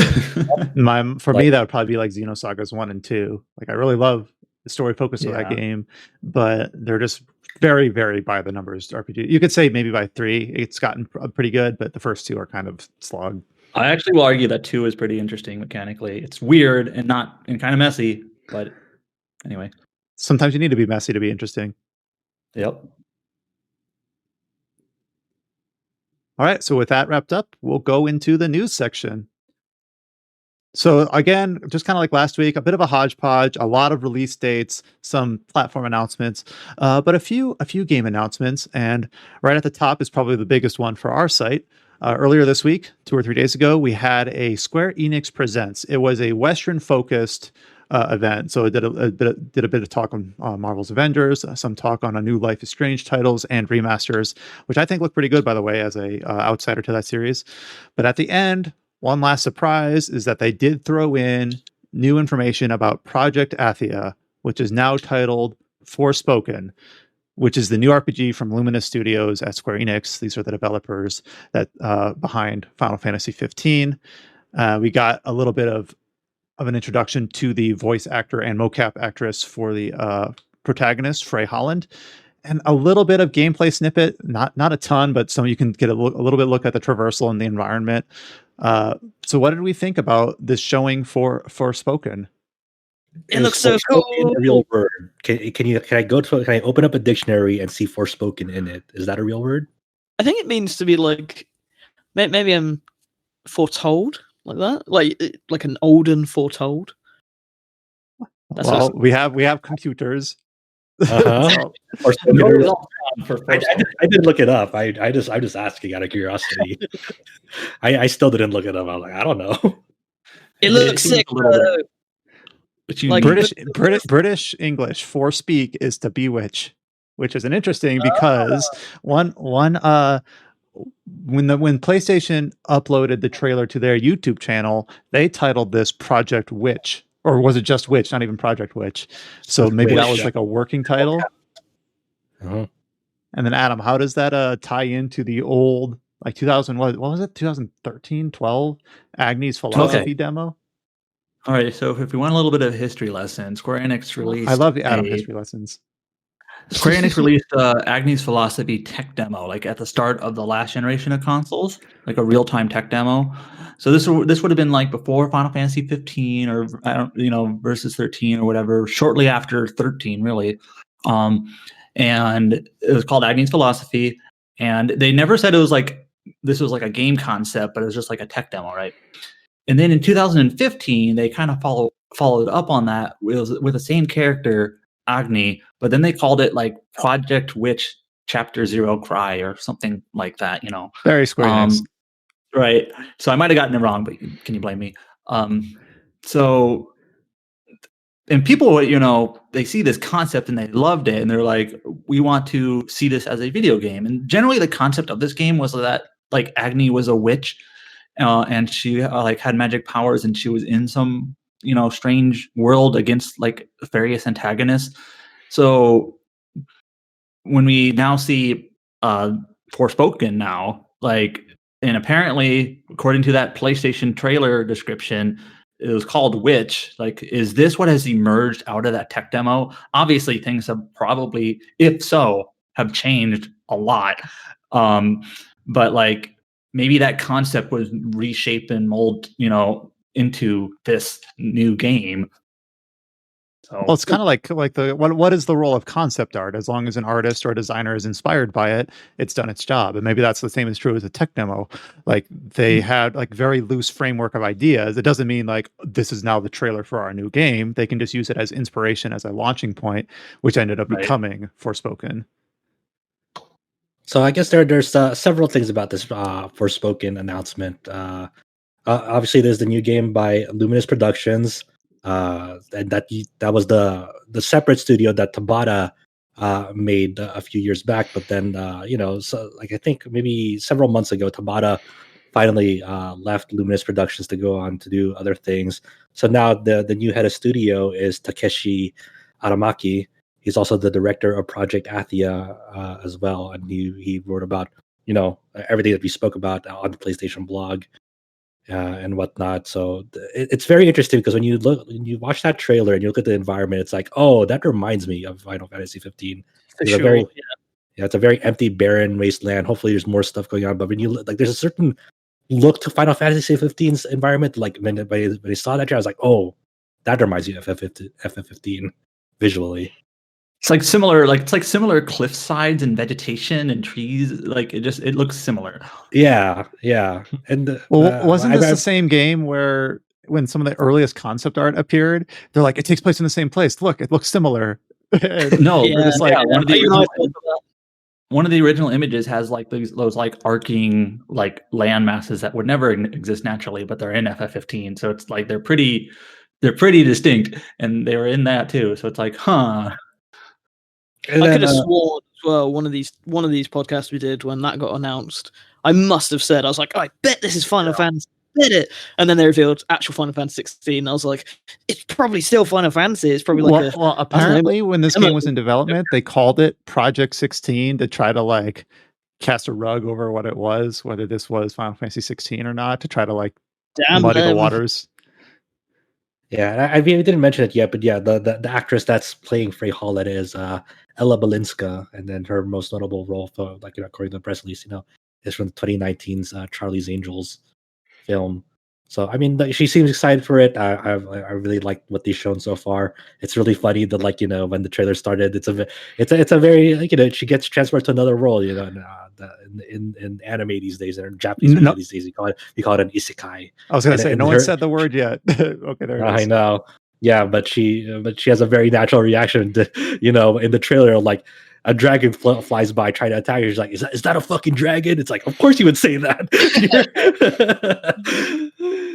But I think even like all the history aside, I think this looks really, really cool. And I'm a sucker for like movement systems in games. Like, it's the main reason why Spider-Man has always been like oh my god, like, put this in a game. And then I loved it when they did it for the PS4 and for Miles Morales.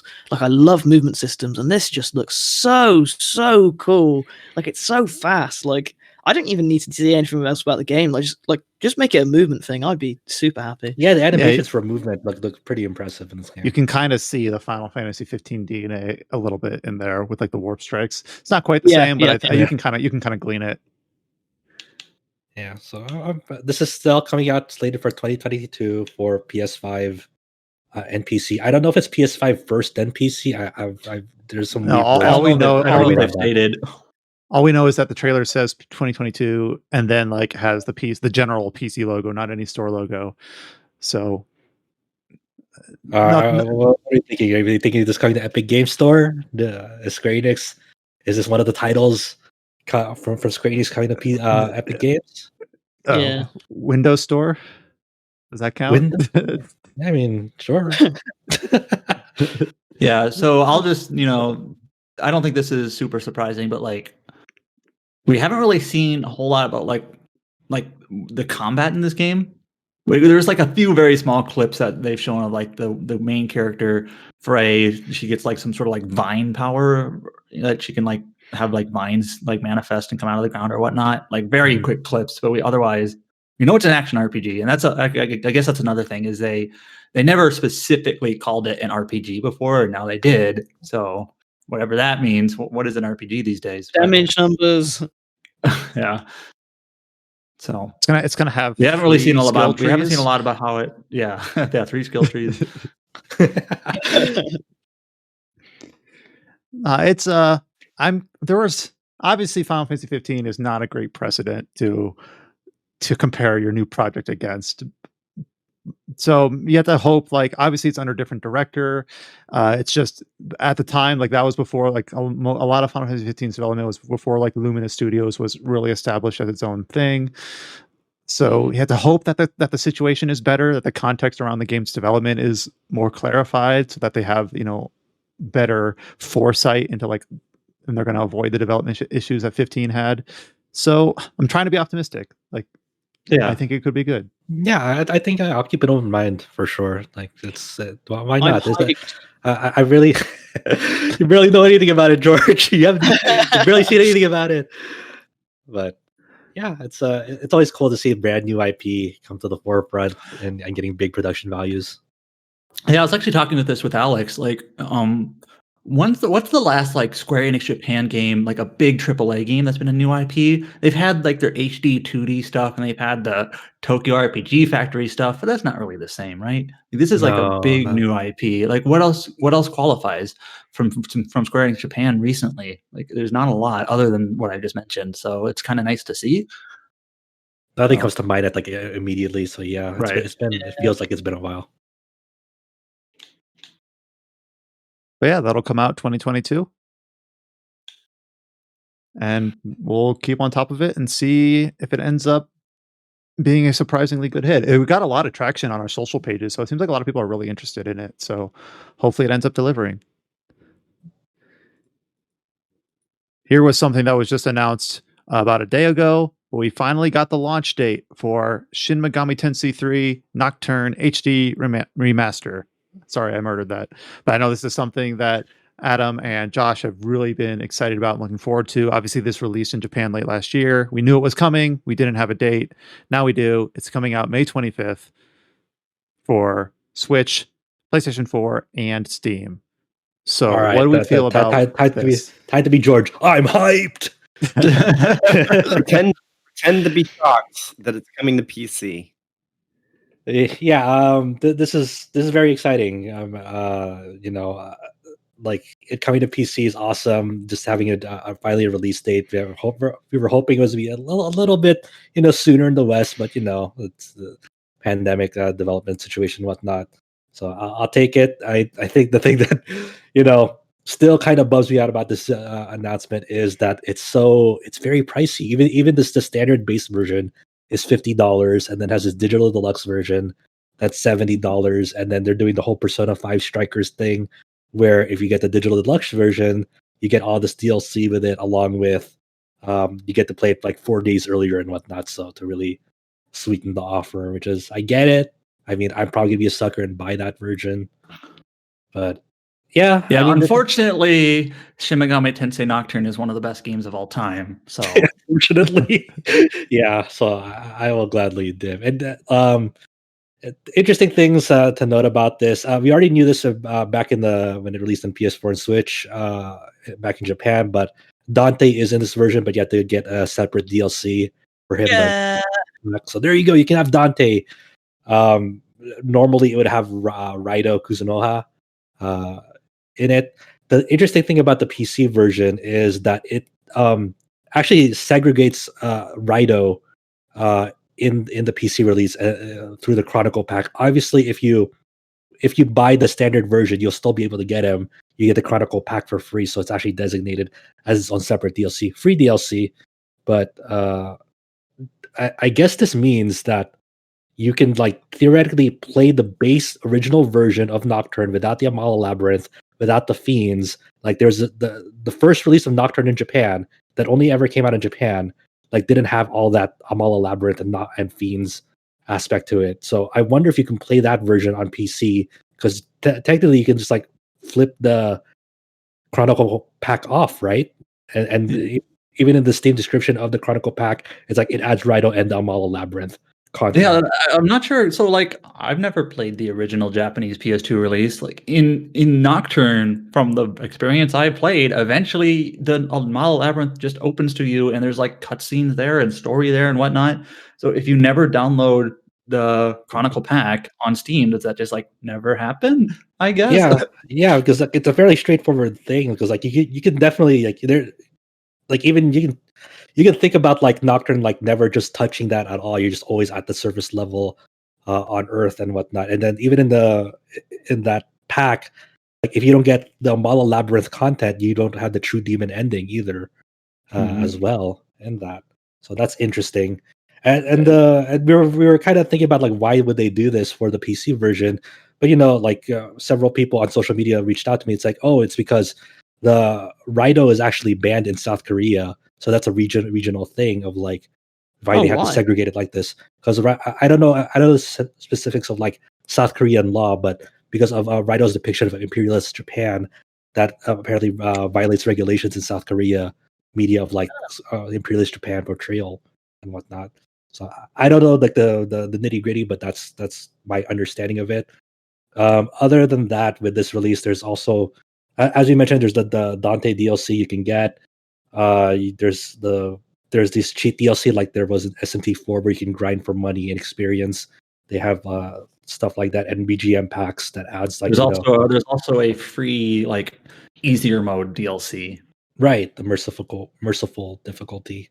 And then the original game is pretty tough. Some people argue like it's not actually tough, you just have to know what you're doing, but it's pretty tough. No way to go around that. It's can get brutal if you don't know what you're doing for sure. So they, just like here's an easier mode, optional, which I think is, it's always a good thing to do because some people don't like being stressed out playing a game like this. So in the trailer that they released for it, was that the first time you heard the English voiceovers, or was that an earlier? No, that was the original. All right. Announcement, which is actually kind of interesting that like when this was originally announced, they had like English voices ready to go, at least for the trailer. I think it sounds pretty good in English. Like I think they're hitting a pretty good tone with what I kind of attribute with the tone of Shin Megami Tensei Nocturne. So I'm interested to see. It's one of those things like the original game did not have voices, and I would even say now like I don't think it really needed voices. But I'm kind of interested to hear him just to see it. Me too. It's always interesting when you have like characters that like when they don't have a voice, you kind of imagine in your head what they should sound like. And of course, everyone is going to have a different idealized version in their head of like what a character sounds like. And then like when you had to add an actual voice to them, that's so many different idealized versions, and everyone's different in different people's heads. It's going to be like no longer there. So I mean, you get what I'm saying, right? It's just it's always tricky. It was kind of similar with like the Radiant Historia on 3DS. Yes. I felt that most of the voices in that game were pretty good, but like as a key example of one that I felt like was completely off the mark was Viola in that game. I'm like, why does Viola sound like this? She should not sound like this, not according to the perfect version in my head, So you always run that risk. So your opinion on the voice acting is just how many of your mind's ears, imaginations are compromised. It's the same when like you have like a book turned into a movie, right? Like, yeah. Portrayal of a character from an actor is is always going to be like someone's like that's not how I envision this character. So it's similar. It's also because like in the context of Nocturne too, like Nocturne already has like a very unique atmosphere around it. Like very very few games like can hit. So it has like this dreary, somewhat dreadful, melancholic, post-apocalyptic mood that like not really any game can really emulate. So it's just like it being muted, completely muted as well. Aside from just the BGM, like it felt so good, so right at the time. And like I still don't know if I'm gonna play with voices or not. I have no idea. Right. That's the thing, because I really love that mood. Along with when they announced this as well, the Atlas Twitter put up a video from Atlas director Kazuyuki Yamai, kind of talking about like announcing the PC version for this release. And it's funny that like they're for sure when they're like recording this, like you need to say something that'll like appeal to our modern target audience. What do you say? It's like it's also the RPG that's like the keystone RPG title that served as the basis for Persona 5. It's like I guess sure. Let's clarify that's like tenuous at best. Like is some shared DNA, sure. But is it the basis of Persona 5? Not really. No freaking way. That was like just stuff funny. That was a really funny remark.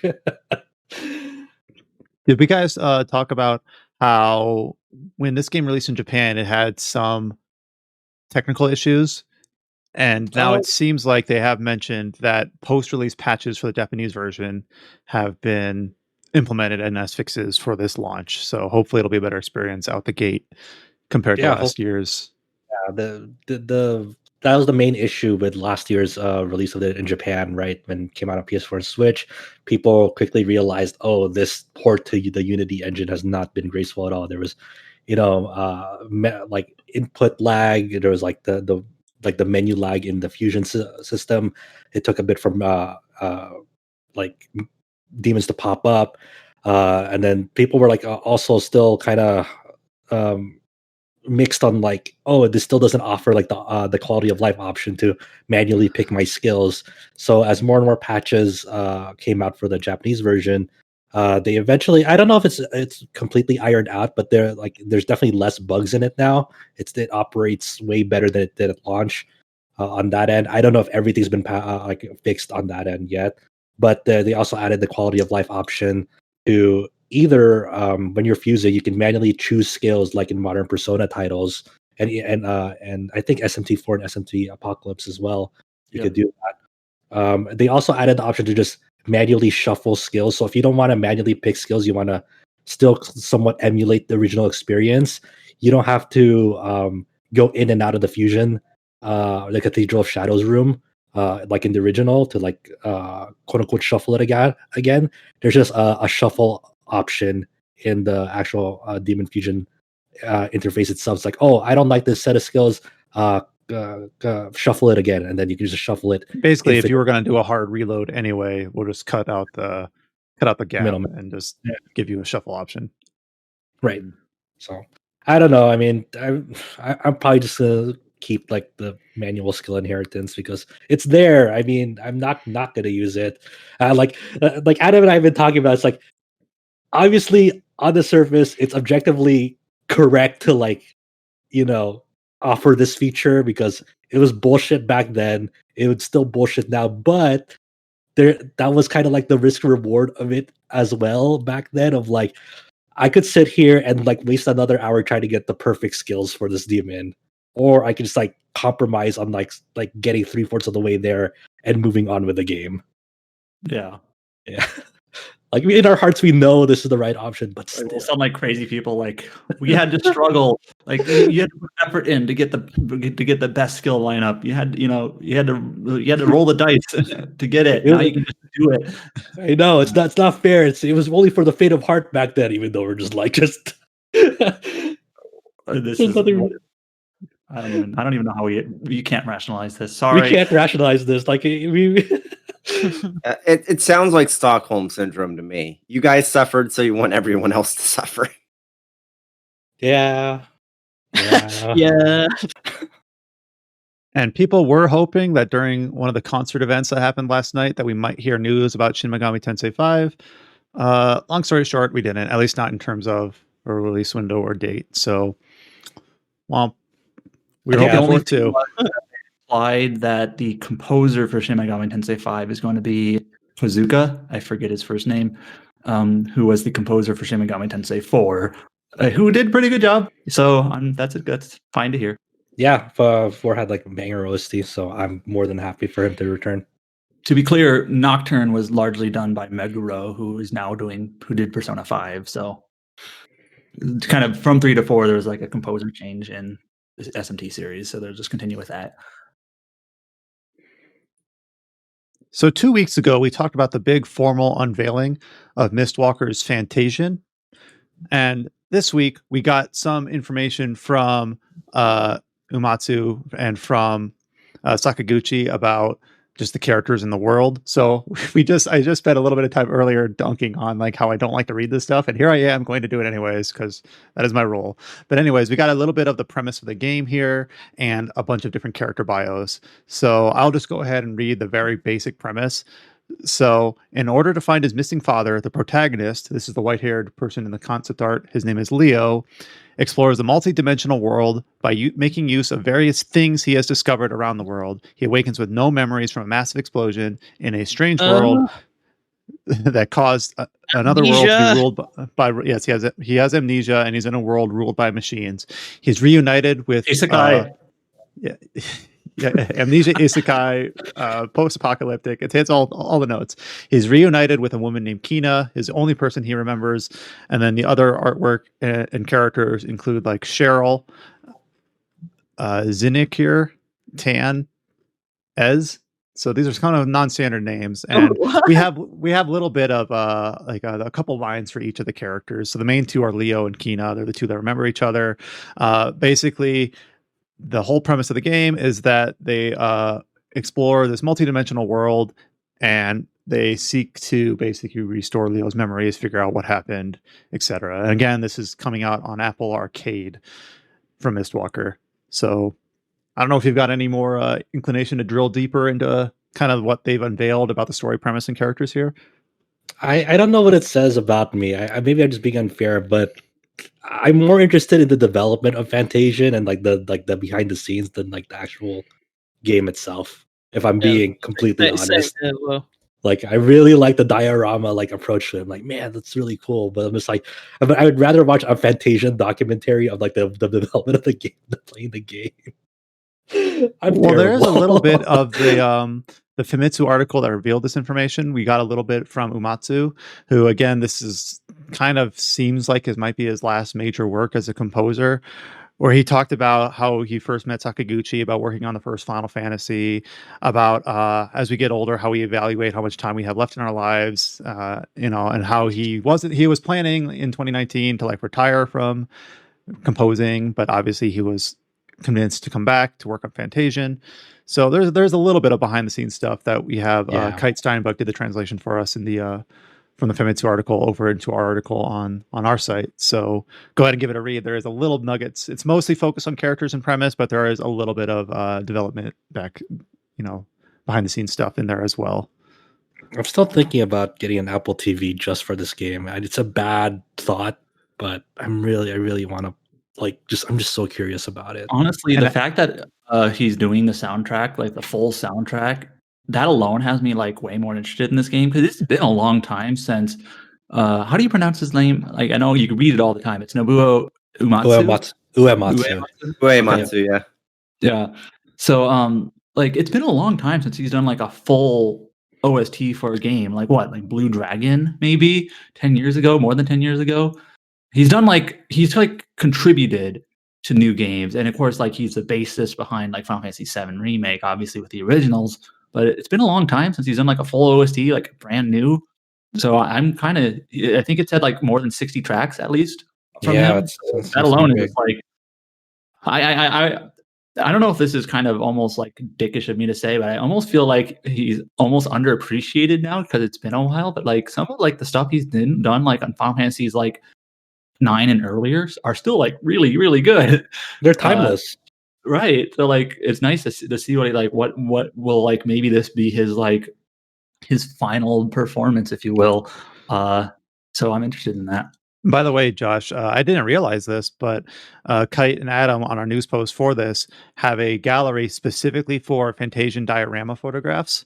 So a whole bunch of, if you're listening to this right now, go to our website, go to the story about Mistwalker detailing Fantasian, and go ahead and look at these diorama photographs. They are so detailed, and we don't usually get to see stuff like this. It's a very unique approach to game design, and having that be the basis of their environments. This is like, I'm just clicking through the images right now, and man, this stuff is neat.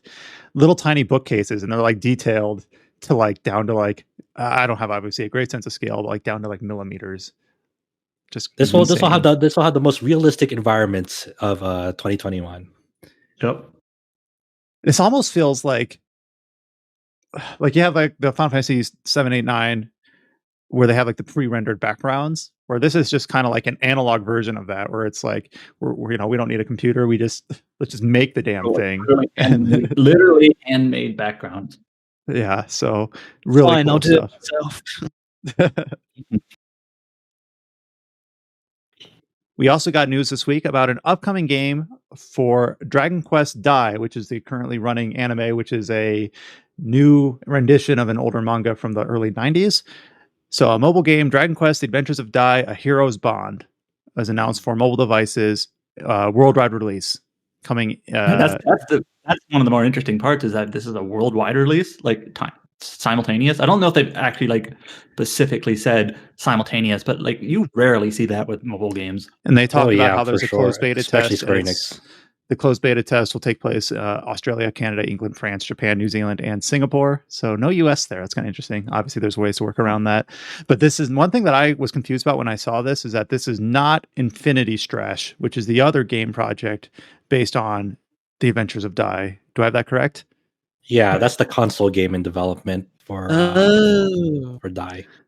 So yeah, this is exciting. Like it's weird for this to be like the title that seemingly is gonna be a worldwide release. We don't know yet; it hasn't been confirmed, but it's like this when they're talking about like, oh, this is like the supported languages coming for this like release. It's like, oh, English, Japanese, and like I think was it French and something else.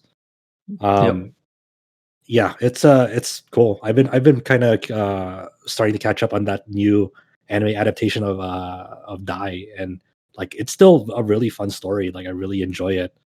So I looked it up to educate myself, but the original manga ran from 89 to 96. It had an original anime adaptation in the early 90s, and then starting in October of last year, and I believe currently running, it's got a second adaptation, a 26 episode series. So I guess they're bringing it back, and they've got now 2 game projects for it. This mobile game, which is called A Hero's Bonds, and then Infinity Strash, which again, Strash is a strike slash. A strike slash. Strash. Just so to be for the record, that game has actually not been officially announced for localization.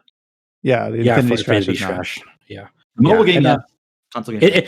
Look, I know, I get it. A lot of people are like, "But what is this weird title, Infinity Strash?" It's like you gotta watch it or read it to find out. That means something, man. For people who've been following this, it's like, oh yeah, Infinity Strash, hell yeah. Well, it's like if you don't know anything about a Dragon Ball game, and you hear Dragon All Z Kakarot, you're like, what the heck's a Kakarot? But like, if you watch it, it's like that. It's also important to note that these new Dai projects for Dragon Quest, like they don't have Sugiyama as the composer anymore. Like for the anime, and I think for Infinity Strash, they're having Yuki Hayashi as the main composer for them. So for both the trailer for Strash and A Hero's Bonds, I'm like, man, this sounds great, and I can feel good about like thinking that. Yeah, the music is great in the anime. I love it. Yeah, and just for people who don't know, I mean, we're not gonna belabor this again and again, but like it's come out for a good number of years now that Sugiyama, not a great individual. They're putting it lightly, but yeah, you're softening the blow here. But yeah, I know. The further away he gets from Dragon Quest now, the better. Yes. And it seems like that's already underway, so we don't have to. It's not all just wishful thinking. It is seemingly at least for these Dai projects in practice as well. I guess also like now that we're on the subject too, it's been interesting to see that at least as far as like Japanese regulations go, like they're starting to open up to like having streamers, YouTubers like sign up for this program or something to like be able to like it'll permit you to post and monetize like Dragon videos of the Dragon Quest series. Like if you're doing a Let's Play for your YouTube, for example, like they're opening up stuff to that.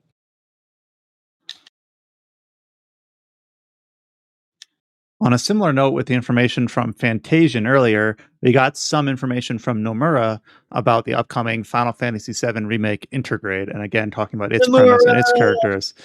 Yes, Nomura. So I get a little bit less here because obviously Final Fantasy VII and both that and Remake are more of a known quantity at this point than Fantasian, but it does talk about Yuffie and her role in the new TLC story chapter, Sonon, who is obviously a new original character, and a little bit about his concept, and then some more like nuts and bolts. They do mention that this is really the only DLC plan for Final Fantasy VII Remake. After this, they're moving on to working on the follow-up, the sequel.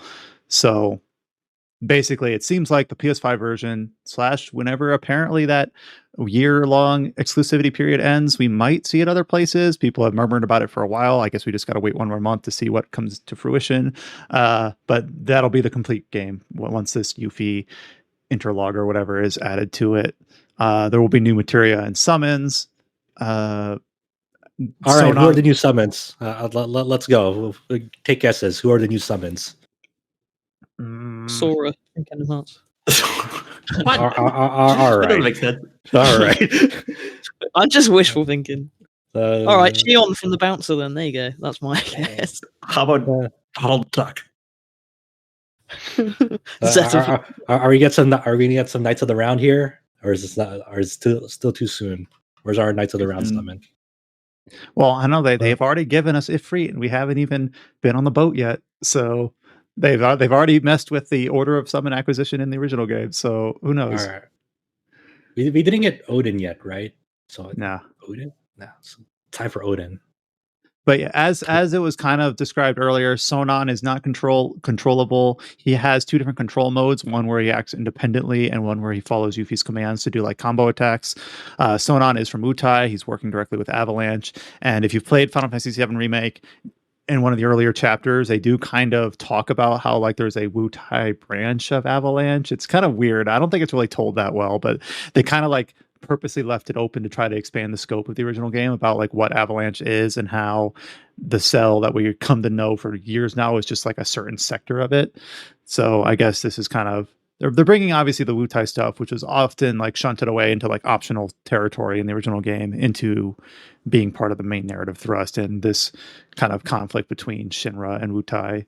So I don't know. Like I'm still kind of skeptical that this DLC, like I've seen too many DLC chapters talk up like the scope and they end up being like a 3-hour, 4-hour forgettable kind of thing.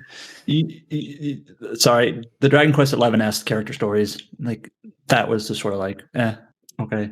Yeah, that was like a big like selling point for like that. Like you get new character stories in the Switch version, and they were like not bad. It's just like literally like a 2-hour thing out of a 100-hour game. So like, oh, okay. Anyway, so I'm trying to be optimistic, and I do want to get a PS5 before this game comes out, presuming it's not coming out anywhere else. So I guess this is fine. I think this is smart. It's something new to kind of re-energize excitement while they still have most of their studio working, obviously, on the follow-up. So I'm okay on it. Nomura did talk. Go ahead, James. I absolutely do not believe that this isn't game ported to PC at the same time. It's just they're probably waiting to announce it until after that technical like 1 year of exclusivity is passed. Yeah, I'm with you. I just don't want to say it's a sure thing when it's not a sure thing, even if it's all but confirmed.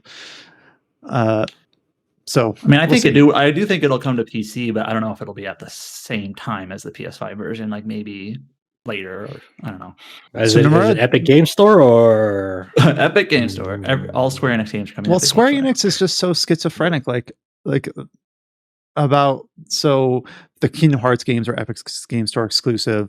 The good version of NieR Automata is Windows Store exclusive, and then like the Mana remake is coming to Steam. Like it just seems like they're throwing darts. There's no real plan, so who knows? I wonder if this is probably not that insightful speculation, but I wonder if Epic Games Store just like shelled out a ton of money to get Kingdom Hearts. Like, please, just give us Kingdom Hearts. And Square Enix was like, oh, sure. Are you sure you don't want Saga Frontier Remastered? I've heard people say that it might not have been necessarily a money hat, and more the fact that Unreal Engine is getting more and more use in the film industry, so they might have been able to grease some hands that way on the Disney side of things. Well, who knows? Well, what about Stadia, guys? Obviously, 7 Remake on Stadia. What about Stadia, Brian? What about Stadia? That's what Stadia says. What about Stadia? I mean, look, Stadia's got Judgment. Everyone, fuck off. Dragon Quest XI literally was announced for Stadia like within the last week. Stadia's, it's almost fitting that Stadia gets these late releases when it's a streaming platform with inherent latency. Look, Judgment's going to save Stadia. All right, so I'm going to jump ahead in our planned news rotation. Dragon Quest XI is coming to Stadia, or is now available on Stadia. So, yeah. I think game of the year. Time to give it another 10 out of 10. Before we jump off F7, there is some interesting news about Ever Crisis that did come out of this Famitsu interview too. You're skipping over First Soldier. I mean, they didn't really talk about much. All right, here's your first Soldier. There's gonna be a closed beta test that they have planned. There you go. It has a job system. The thing about First Soldier that I found actually kind of amusing was like when they were talking about like why make a battle royale game. Nomura basically just sort of admitted, like, you know what, battle royales are popular. Like, that's why we're making it, because it's popular. It's like that SpongeBob meme where Mr. Krabs is like, I like money. Yeah. I mean, sure, why not? Like they didn't really share too much about this new info. Like they did say, like, there's not gonna be like a job system in First Soldier, but there's gonna be like a style system where like it will reinforce like how you want to play, and then however you play matches, there'll be like a system for you that like will enhance your abilities based on your play style and whatnot. It's just okay, sure, why not? I guess it's hard to really say well like what what they're planning about this game until we see more footage about this game because it's so out there, you Weird. know. All right, now we can go on to Ever Crisis. Yeah. So they did confirm that everyone was speculating, like, is this gonna have a gacha? Isn't that? So they did confirm that you do get new characters for free as you play through this game, but there is a gacha system tied to like weapons for this game. So like the city of Amia. Yeah. The thing about this is, if you remember, weapons have materia slots as well. So maybe that's the real value of rolling the gacha is like, hey, I want like good materia slots on like certain weapons and whatnot, or like like the high rarity weapons. I see what you mean. Yeah. Yep. Oh wow, I need like auto cure, and it's like, no, pay money. But I don't really play games like this, but could you run into a trap where it's like, I really want to use Tifa, but I never get any good, fist weapons. I can't actually use her. So you would hope that they're designing like the main story of Ever Crisis or their main progression to like be doable without having to engage with the gacha system. Like an upcoming release to Steam, which has already been on mobile, Another Eden. That's a game designed like you can go through the main story of Another Eden without ever having to roll the gacha. Like the characters they give you that you recruit along the way are sufficient enough to get through that, as long as you grind them, you keep up to date with their weapons and equipment and whatnot. So I mean, it's possible that that's how they're going to do it. Where you'll be fine if you just want to do main progression, but they did include more details about Ever Crisis, where there'll be a separate mode where you can go through special dungeons and battles that are like outside like the timeline, outside the main progression of this, and you can have like your dream party. Like say you want like Zack, Cloud, Dirge of Cerberus, Vincent era, and whatever, and you can have them, Genesis. Yes, and Genesis party together to tackle this. So like you can like have like your own custom party, and then you assume that like the more challenging optional content in Ever Crisis will that's what you're gonna have to roll the gacha for like good stuff, because that's you want to monetize this as well. And so I imagine that's how they're going to incorporate it. They also mentioned that in this Ever Crisis interview they had with Famitsu is that this is going to be weird. So they're trying to fit the story of the original FF7, the original PS1 release FF7. They're going to try to fit that into 10 chapters, and then the Midgar escape will occur in chapter 3. I'm just like, how long are these chapters? I don't know. That's weird. By the way, my favorite thing about the Ever Crisis is the artwork. It's like a very Nomura type style, like almost like Dissidia, but I guess the artist is Riza Fujise. I might be pronouncing that wrong, but I can't find what else she's worked on. But just if this is her first major project, it seems like when it does, it's almost like the classic game. It almost has the same like chibi sort of models, only up-res, and it looks like cleaner and has like the nice 2D portraits to go with it. And I think it just looks really nice. Like I know like the high fidelity character models of Remake people love generally, but there's something just kind of quaint and simplistic and clean about what they have in Ever Crisis. I'm like, you know what, this looks really nice. Like, I would play through a reimagining of Dirge of Cerberus with this artwork. Like, why not? Simplistic and clean, you say? All right, so George, there are other new details. You're not allowed here anymore. Another interesting tidbit about this Ever Crisis stuff is that there's going to be completely new original episodes to it. It's not just be like covering the compilation of FF7 stuff. Like they said, like one of the first new episodes will be the story behind FF7, The First Soldier, the Battle Royale. So, like, if you want your story mode in The First Soldier, go play Ever Crisis to find out, I guess. Just okay, sure. I don't know. This is such a weird project. The fact that also it's like not actually starting until 2022, and like it's gonna have updates. Like this is like a long-term thing here. This whole FF7 project. And in a way, Ever Crisis is like the most interesting of the projects, and I stand by that. Yeah, I wish it was on mobile. Yeah, it is kind of weird though that like Final Fantasy Remake I think we all kind of first imagined it as like this separate, like new starting point for Final Fantasy VII, and then all the old stuff was almost kind of like expanded universe Star Wars, where it's like, yeah, it's there, it exists, but here's a new starting point. And then Ever Crisis is like, nope, we're bringing it all back into the fold, especially with like the stuff with the Deep Ground Soldiers with the Yuffie trailer. So it's like, nope, it's all as relevant as it ever was, apparently. So it seems like that's just the space we're in. Is it my time to have to carry Ever Crisis for the site? Since I play gacha games, this is it. This is my destiny. Oh, yes. Yep. Sorry. Damn. You've already got this earmarked.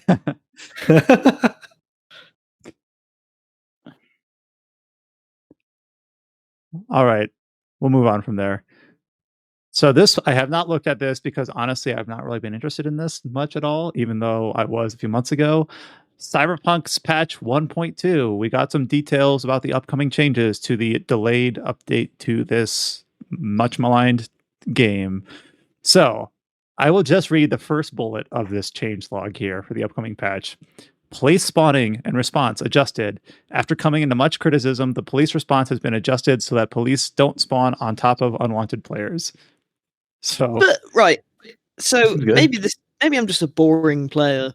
But when I play, I don't think the police spawn very rarely for me in Cyberpunk. Like, you have to like either accidentally run into someone or want to go cause trouble to get them to spawn. Yeah, so, like there's so much other stuff that could be fixed first, in my opinion.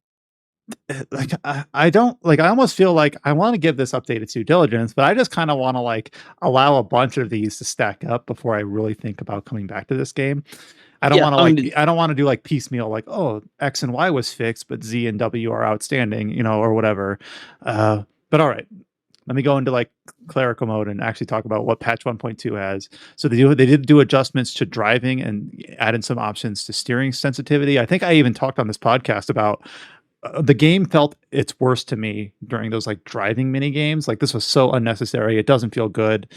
Like this, like, I don't know, which feels weird to say that because driving and all the vehicle collection was such a big part of the marketing, even about like all the companies they had partnerships with. But they're adjusting driving, they're even adjusting it so that it feels better even on lower spec PCs. Like, it says it should feel like good consistent steering from 20 FPS and up. So I actually do think that's kind of nice to have that in mind. Have like, how do we make this feel good for people who are not running this on RTX GPUs or whatever? They've changed how dodging works. They added options to unstick vehicles that get marooned. So if you end up in a place where your vehicle is trapped and you can't move, you can.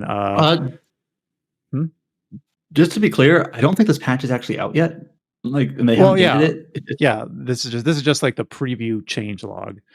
Right. So I do think it's interesting. It's like, it's not like these have been fixed yet. They're just like, here are some fixes that are coming. So just okay. Have they even given us like a release window for this? No, I don't think so.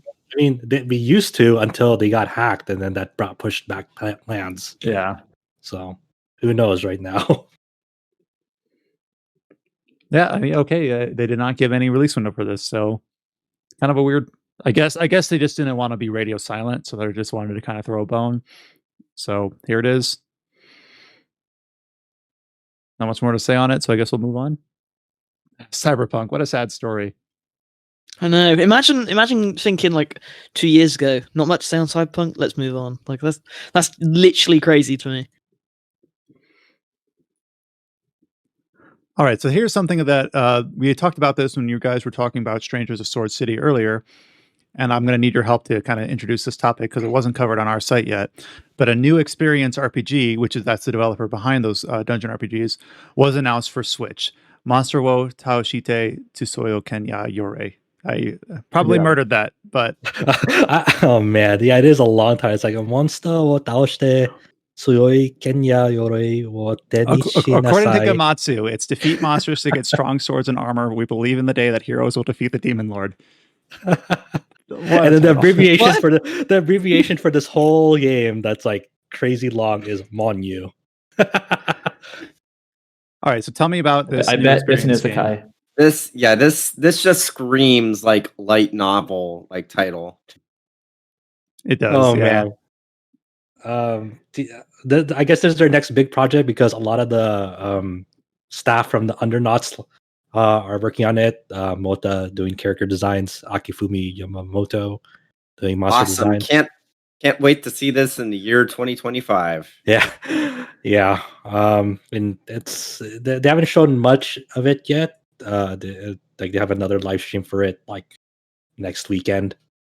That'll fully show it off, I guess. But it's kind of just like, hey, this is our next big project.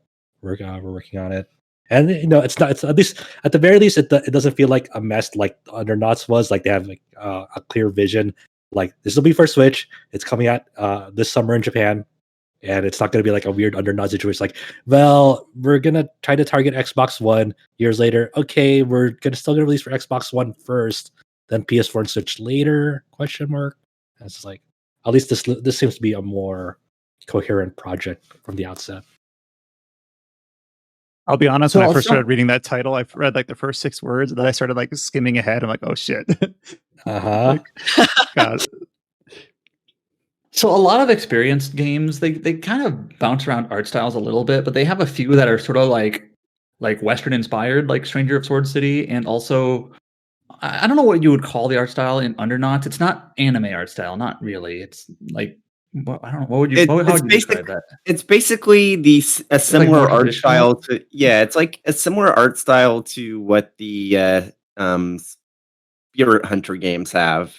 Yeah, it's like more like realistic, traditional Japanese art. But this new game is sort of like the art style and the character artist. It's kind of like more like cartoony, kind of chibi, colorful. That's sort of just interesting that they just kind of mix it up here and there. So Kind of reminds me of Etrian Odyssey. yeah, it's got that chibi style to it and color. Same with the monster design. Like the character designer and the monster designer are two different people, but the monsters are still kind of like they're not as like gothic as some of the other games. They're more colorful. So don't know much hopefully about the this game yet, hopefully so- this podcast is still going on in 3 years when maybe we'll have time to play it. We'll see. Stay tuned forever. What will come out first, this or a new Etrian Odyssey? This for sure. Absolutely Okay. this. Sadly, this. All right, the rest of the news slate is a lot of date announcements, a lot of little piecemeal patches and things like that. We'll just go through it and see where the natural stopping points are. We have a few updates for Assassin's Creed Valhalla announced. So I don't know if Adam and Josh are the only ones that can really tell us about the significance of this. So I guess there was a free festival event, the Ostara Festival, that was added with patch 1.2.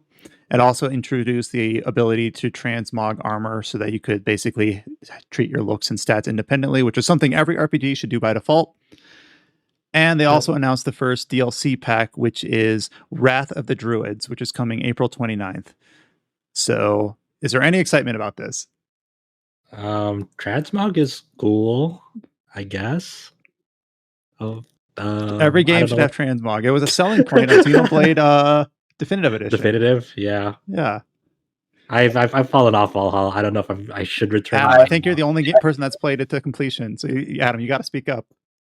I mean, I played Valhalla, but I don't care about the event Exactly. stuff. Me too. I'm like, okay.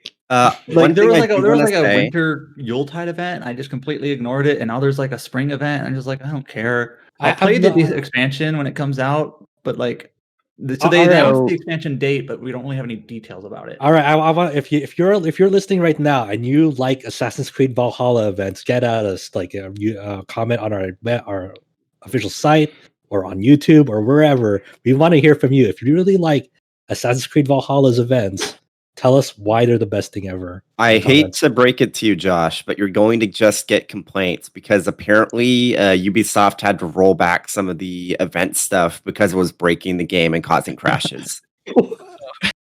Tell us why they're the best thing ever.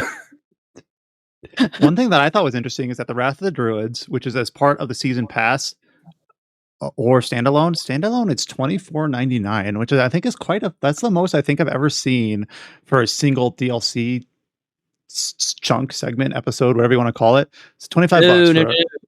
Kingdom Hearts Remind was like $30, and that's I believe that was even I that was like, yeah, we talked about that then, didn't we? You're right. That's a good. Are we in the age of $25, $30 DLC packs? I'm still like, my mind is still like stuck in like 2009 where it's like $5. Yeah, I mean, like $10. expansion packs used to be pretty pricey too. So Oh yeah, Well, back I mean, to the they gold still edition technically are, because like Iceborne was $40, but I mean Yeah. that had just as much content as the base game. So Yeah, it's like, then you I start haven't going into like the played weeds of modern what's an Assassin's episode, Creed what's an to know expansion. like if it's how sizable this is going to be. Same here. I have no idea. I don't know what Adam, you have to play this so that we can speak to it on an educated level. I want You're to obligated. I want a review of every Assassin's Creed Valhalla event on the site. So good luck. He's just defeated. He just got up and left. I haven't even. We never reviewed the base game. Well, what did we say? We said sometimes your best stuff is when you are late to the party. So here's your chance. Especially I when have it's a really Valhalla. great late review for Valhalla. Yeah, whatever. All right, on to more interesting topics. We have a release date for Dungeons and Dragons Dark Alliance, which was the action RPG announced 2 years ago at the Game Awards. So we got a gameplay trailer as well as a release date of June 22nd. Now, this trailer is like really bad. It's like a music just video. like the announcement. Oh yeah, remember the announcement trailer where it was just like a weird music video over like a weird trailer. It was just weird, just thoroughly. And then was it like a Godsmack song over it? I forgot. So, and they did something similar here where I'm like, I don't even want to listen to it. I'm watching the trailer right now on mute, which makes it actually look like a decent action game. Like, oh, you know what? I could jive with this. But they have like this weird like song from like 10 years ago on it, or I don't know like what the song is. I'm not familiar with it, but it just very edgelordy, very like marketing to like teenagers or something. It's just a bad trailer. Tell me about this, George. Oh, I actually don't. Let me skip ahead. All right. I want to know this marketing is working on Zoomers. Is this the future of marketing right here? Give me a minute. Keep talking. Find what are we going to talk about Dark Alliance? It's like I don't know. They hit stuff like, and then I guess there's hit impact, and then so I played Baldur's Gate Dark Alliance, like the original Baldur's Gate Dark Alliance. Yes, but one second. I want to interrupt you, Adam. It's just that. So that's something that I think is a key point. That I'm stating this almost for my own clarity. There was Baldur's Gate Dark Alliance, which is a Dungeons and Dragons IP, and this game is called Dungeons and Dragons Dark Alliance, but it's a different game. All right, continue. Okay, so I played the original Baldur's Gate Dark Alliance on PlayStation 2. There also is a Baldur's Gate Dark Alliance 2. I never played that one. But the thing is, like, as a single player game, it's like 4 hours long, and I don't remember anything about it other than like it's an isometric action RPG. And I literally couldn't tell you a thing about what happens in the story. Like you play it in a thing, and it's like in and out. You're out the other. So it's probably, I'm assuming, a lot more fun to play it in co-op. Being like a 4-hour game, you can kind of blitz through it pretty easy, pretty quickly. You know, obviously anytime you're playing with friends, it's better than that, or it improves things. So this game is still a co-op RPG, and I think that's a big selling point. However, it's not local co-op; it's online co-op, which that maybe not too unexpected in the modern world, but people I still think do want local experiences as well.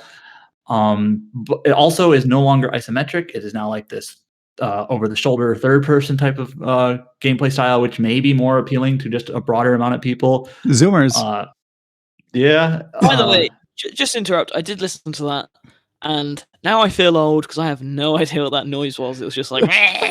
that's what I felt was listening to the trailer. What is this noise? Oh, it's a bad trailer. It's weird. Yeah, like as Adam was talking about earlier, the original PS2 RPG Dark Alliance, Baldur's Gate Dark Alliance, like that. It was memorable at the time because it was novel for like, hey, I can play with friends on this RPG. That's cool, But that's its only staying power for me. It's like I'm actually gonna check how long to beat. Like, 'cause I remember beating it like really quickly. I just want to make sure it was a very fast game. It feels like. So the thing is I mentioned this earlier. I guess they say 10 hours, 12 hours. I remember it being. I almost remember it being shorter than that. But still, it's just like I don't remember this. Anyway, watching this trailer on mute, like I mentioned earlier, like I'm seeing stuff that seems good about it, but it's just like so edgy and try hard that there's a lot you got to like kind of push to the side and ignore. And it's like, but I think there was a Wasteland Like- 3 was like that tonally. oh yeah, in its that's trailer. Sure. that's a good point. But it's like some of the taglines, like your party, their funeral. It's like, oh, how edgy! Like, oof, I can feel the edge I of mean, that. Like, there are gameplay walkthroughs of this. I think either IGN and or GameSpot checked it out. So I mean, people can go check out those outlets for. yeah, we did not have a bit preview on ours. Yeah, so if you don't want the whatever sound it is, they go over it, and like you can get a better look at like how the game plays. Like I don't know, I'll hope for the best, I guess. And I'm still like morbidly interested in this. Just like an action Western RPG in third person is actually kind of novel, I think. So I'm interested to see it. I just hope. The thing is, maybe I'm hoping that Wasteland 3 hasn't spoiled me, and it's actually just as awful and edgy as the trailers make it seem. So it's. What if that's like the in-game OST, dude? What if the whole OST in-game is just that crappy like new metal shit or whatever? Or I feel like I'm being judgmental. I don't listen to a lot of music. If you like new metal, sign off and let me know. I don't even know if that counts as new metal. I don't know what these genres are. What is music? That's a great question. But I will conscript one of you to play through this with me. How about that? Yeah, I'd do it. Why not? It might even be funny if the soundtrack is like that. I like how you immediately sounded less interested. You're like, yeah, oh crap, what am I signing up for? Do it. Shit. Well, it's June 22nd for PC, PS4, PS5, Xbox One, Xbox Series. So I don't know if they mentioned anything about crossplay or anything, but we'll see. A few other release dates. Disco Elysium, the final cut. Yeah! I think we talked about this at a briefly last podcast, the one before, how we are expecting it to come in like just at the end of March. Well, it turns out that's true. It's coming to PlayStation, PC, and Stadia on March 30th. For the PC version, it's a free upgrade if you own the original game. This is the new. It has like a few new quests. It has full voice acting, which the original game didn't have. So, and George is excited for it. I'm so excited. Like, especially, it's not my sort of game at all. But like, I just get good vibes from it. I can't wait. It does have an announced Xbox and Switch version. Those are still slated to come this summer at some point. I'll finally play Disco Elysium. Yeah. Disco Elysium is basically a simulator to not upset Kim Kitsuragi, to get his approval. That's the whole point of the game. This only makes sense if you play. He is a great character in general, being serious. Kim is amazing. Yeah. Speaking of Xbox releases, we do have Undertale is launching for Xbox on March 16th, which I guess means it has launched on March 16th. I'm pulling up an article that was published on the 15th. So Undertale is now available on Xbox. So I've never played this. I actually didn't realize it wasn't on Xbox. I just sort of assumed it was.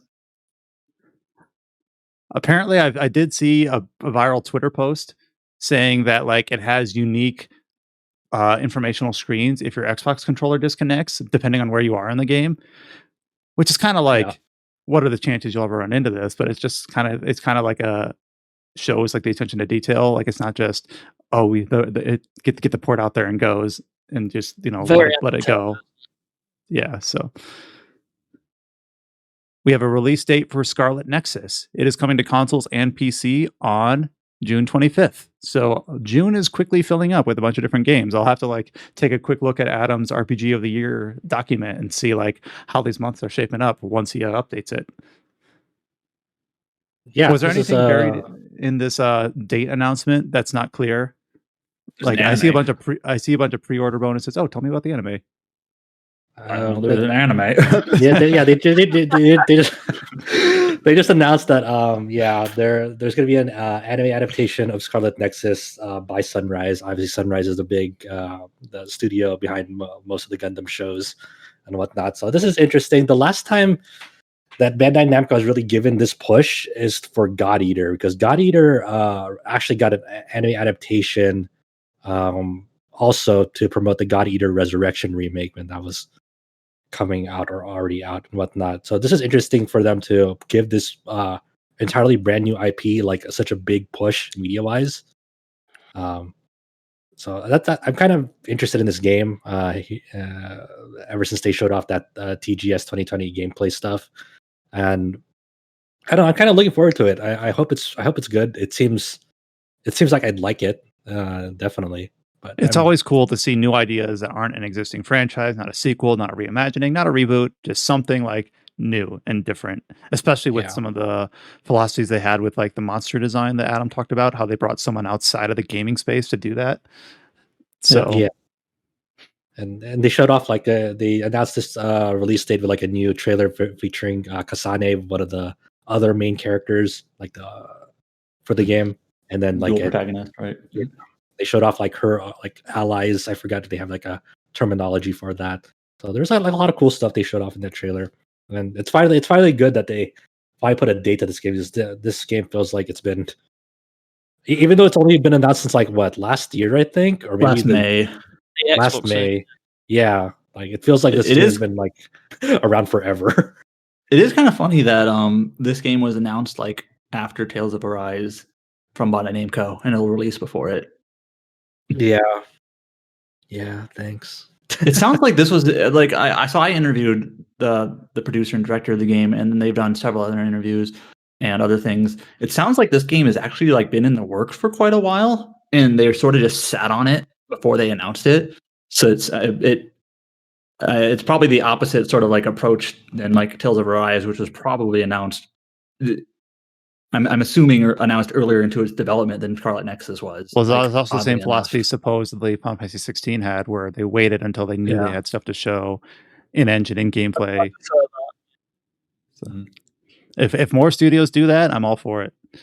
The only problem is with that is that some people say like, I betcha that we'll get like a November release that's announced in June. Like people just kind of like bank on that now. Yeah. The thing is though, I mean, I've already seen murmurs that like Starfield is going to be re-unveiled like this summer and it's going to release this year. Like, well, I guess. And then the precedent for the precedent for that is that's what they did with Fallout 4. And I guess like you're not wrong, but it just seems a little bit flimsy. Maybe it's true. I could hope it's true. That was incredible though. Back when they did that Fallout, that was a moment. We have Maneater is releasing for Nintendo Switch on May 25th. James, you recently played through Maneater, right? No way in hell that's going to run well on Switch. No way in hell. It did not run well on PS5. The port had issues. I had several crashes. There was this one freaking cave that like until I restarted the entire PS5, it would just constantly not load into that cave if I fast traveled to it. It was just not a great time. I finished it. I got the platinum trophy, and like everyone in this chat, I think, can attest that as soon as I finished that, I immediately deleted it off my SSD. Well, you were just playing it because it was a PS Plus title, right? Yeah. So it is coming to Switch. Go ahead, Jim. Do not play it. Do not play it on Switch. I mean, unless there's a miracle, just if you're gonna play it, if you got it on PS5, sure, play it on PS5. Otherwise, just play it on PC. Trust me. It's gonna be a big day for May 25th for Switch owners. You have Shin Megami Tensei Nocturne and Maneater. And Biomutant. And Biomutant. Dang. Oh, damn, the summer months are really starting to get packed. Even though I don't know if putting Maneater in that conversation is great evidence for that. Yeah, also, I mean, May is not summer. How dare you? It's warm by May. It's practically summer. It's hot. Maybe not in the UK. I don't know what UK weather is like. Yeah, it's pretty much like that. But I feel like we just dunked on Maneater, but like our review on it was fairly positive. It's like and even James, when he was streaming it to us in our staff chat, had some dumb fun with it. So it's a dumb, fun RPG where he plays a shark. So, go nuts. Shark PG. Their words, not ours. Here's where we make George sad. Gotham Knights is delayed to Oh 2022. no! I don't want to talk about it. Move on. Okay. Like I said, look, that's gonna be the running theme of the year, right? Like, no game actually exists until like it's running in front of us on our home systems. Because now that we're like feeling like, obviously last year games still came out like at a decent clip, but that was because those projects were already running like fairly well. Now that we're on the other side of like we're well into this pandemic situation, and a lot of projects that like started early in development as this whole thing was unfolding, now they're really feeling the effects of like, oh, this has really like pushed back timelines a lot, the development timelines. So it's understandable. I think I even said this when Hogwarts got delayed. I was like, well, as long as they release Gotham Knights. But in my head, I was like, we've seen this game once, and that was a year ago. And if I always say this, if you think about stuff like marketing, they want to have a good marketing push, especially something as big as like a Batman property. So like they have to have that marketing time, and to assume like, oh no, they have like too much marketing or something like this. No, you got to space it out. So I saw this coming. I think we all did.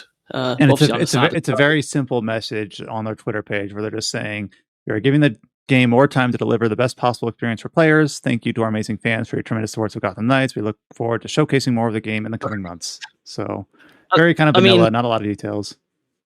I'm going to mention it until it's out. So, and even when it's out. So I'm sorry, guys, but you've just got like another year and a half of me jokingly saying about it every podcast. Now we stated this when this game was announced, but for people who might just listen to podcasts more sporadically, it's easy to put this game in the same bucket as Marvel's Avengers. It sounds like that, but they've kind of clearly tried to state that that's not this isn't that sort of game. They've really tried to, at least so far, just push this as a cooperative Batman themed RPG. Right? Yeah. So basically what they've been arguing is that it's just like a not a service game. It's just, an open world RPG in the Batman universe, but it has co-op, like 2. But you can play it single player.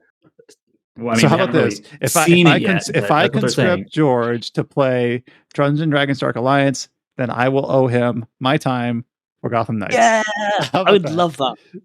That'd be the coolest. Oh, yeah, there's a weird death pact that you guys are making. Sorry, the contract in blood. All right, let's see. We already talked about Dragon Quest XI-S is coming to Stadia, or is on Stadia. It's a great game. We've given it a 10 out of 10 3 times from 3 different writers. Coming to Xbox Game Pass, I believe most of these games are coming out on March 24th, just in a few days. We've got a surprising slew of RPGs coming to Microsoft's service. So some of these were kind of expected, like Yakuza 6. Some of these are unexpected that we already talked about, like NieR Automata, Pillars of Eternity Deadfire, which is a great game that you should play.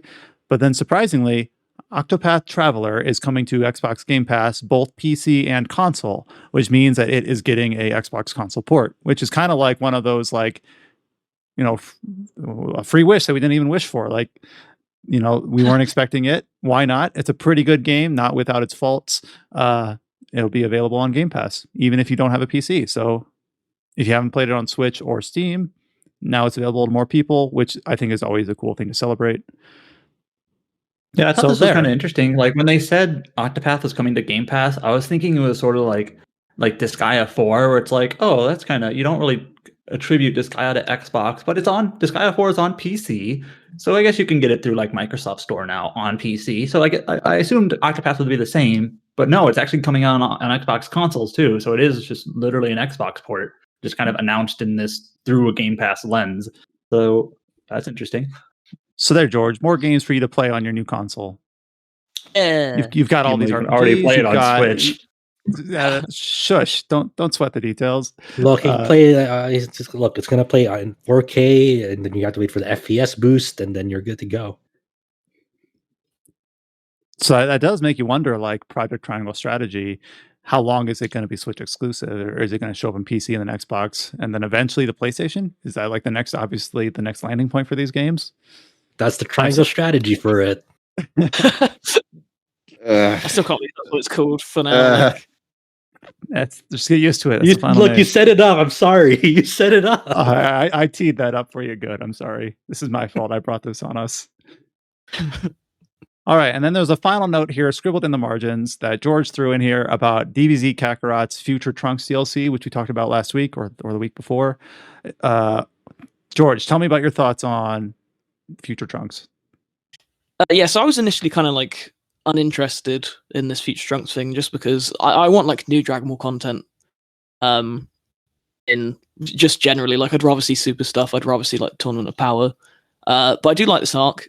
And then someone put on Twitter the render image of Future Gohan in this DLC, and I don't think we've seen like a screenshot of him like this. Like, I don't know, maybe if there is one out there, but it's the first time I've seen it, and he's actually got his arm removed. And that like might seem minor. People are like, okay, whatever, what's that about? But that's actually like the first time that's been in a Dragon Ball game since Dragon Ball Sagas, and that was the only time it was ever in it. Basically, like the whole reason behind that is that it's a censorship thing, I believe. And then for games like Xenoverse and I think the one on PSP was Shin Budokai, they always like they either revive him magically and he's like, oh no, I'm alive again, you know, like that means both my arms back, or they just make him never use his arm, so he just uses like one arm and his legs, but like his arm's still there, it just never moves. So like it's a really minor detail, but I was just like, oh my god, like that's really cool, and it goes on to what I did like about Kakarot. Is like it really does feel like quite a complete Dragon Ball experience, and like down to the little nitty gritty details. And then like even for me, I saw that and I instantly like went on a little search. I was like, okay, let's go back and learn all about Future Gohan all over again. So I don't know. I just thought it was worth bringing up for like any massive Dragon Ball fans out there. It is interesting. Like maybe this is just the way I think of things, but like this is such like a hotbed topic where I just bring up the word censorship and everyone has their immediate like, you know, inclination of what they think about there. But I think of like very specific things, like apparently in China, like showing skeletons is taboo, and in some places showing like the removed arms, like ligaments, is taboo. It's just interesting. Like I do not envy producers who have to create a global product and they have to think about these things constantly. And like this is just one of those things. Like, did they have to make any concessions to releasing this game in certain territories with this character's arm removed? Probably, and that would be an interesting thing. I'd love to like. We're talking about Raido basically for political reasons. Another example right there. Korea, in China. I wonder if I was reading up on the Disco Elysium because that got. Oh right, that was refused classification in Australia. Similar. And I was looking into that, and apparently the reason why it wasn't originally is because it was like a digital release only, so they didn't really like need to pass it through certification. So I wonder if PC releases do not have to be certified. Or I wonder if it's saying like DLC, so maybe they can get away with a little bit more. Like, oh, his arm's off, and because it's a DLC pack, like, oh, maybe they won't even care that much. I don't know. It's speculation. Like, maybe he won't even show up in gameplay. Maybe he'll have his arm removed in a cutscene, and then you never see him outside of that. Maybe I'm looking into it, but I just thought it was worth mentioning. Paying $25 the armless DLC. If you want to have armless Gohan, you better pay for it. I think like, are you planning on playing the DLC? I'd be interested in hearing your thoughts on it. I've always said that when the final DLC for Kakarot comes out, I would definitely check that one out because I assumed it'd be something new. But now on the basis of, you know, that alone, I think I should check it out. I did really like Kakarot. It's just the DLC so far have been boss battles and new power-ups that just, you know, whatever. I think I don't know. I have heard good stuff. I have heard good stuff about the current manga progression. So it'd be interesting to see if that shows up in either an anime or a game adaptation at some point. I'm sure it's already in like some of the mobile, like sparking. I forget the titles, but some of the mobile projects that are just kind of like Dokkan Battle. Some like the forever projects that just constantly add everything from like even all of like the fan fiction-y stuff like Super Saiyan Nappa or whatever. But I think all the manga stuff, because I've been sort of keeping an eye on it. I know we're going on a tangent here, but I don't think that stuff's ever going to see unless they do an official like, oh my god, like they do with Super, where it's like no, this is backed by everyone, this is real, this is canon. I don't think they'll ever put that into games or anything, which is a shame because some of it's actually quite interesting. I think the whole argument of we know as long as it has an anime, it can get into a game. We still see GT stuff. Yeah, that's true. Yeah. Well, the final character in Dragon Ball Z Fighters. Gogeta. Or Dragon Ball, yeah. Mhm. I have a really important comment. Super important. Like, incredibly insightful comment coming right now. All right. I think the most interesting part of this, like, Trunks storyline that's getting DLC is that the androids use handguns. They use That's another. handguns in this. Yeah, in the movie or in the OVA or whatever OVA, they have like guns. Like, Oh okay. yeah. All right, I just thought that was always weird. Like, you can shoot energy bullets, but you have guns. Okay.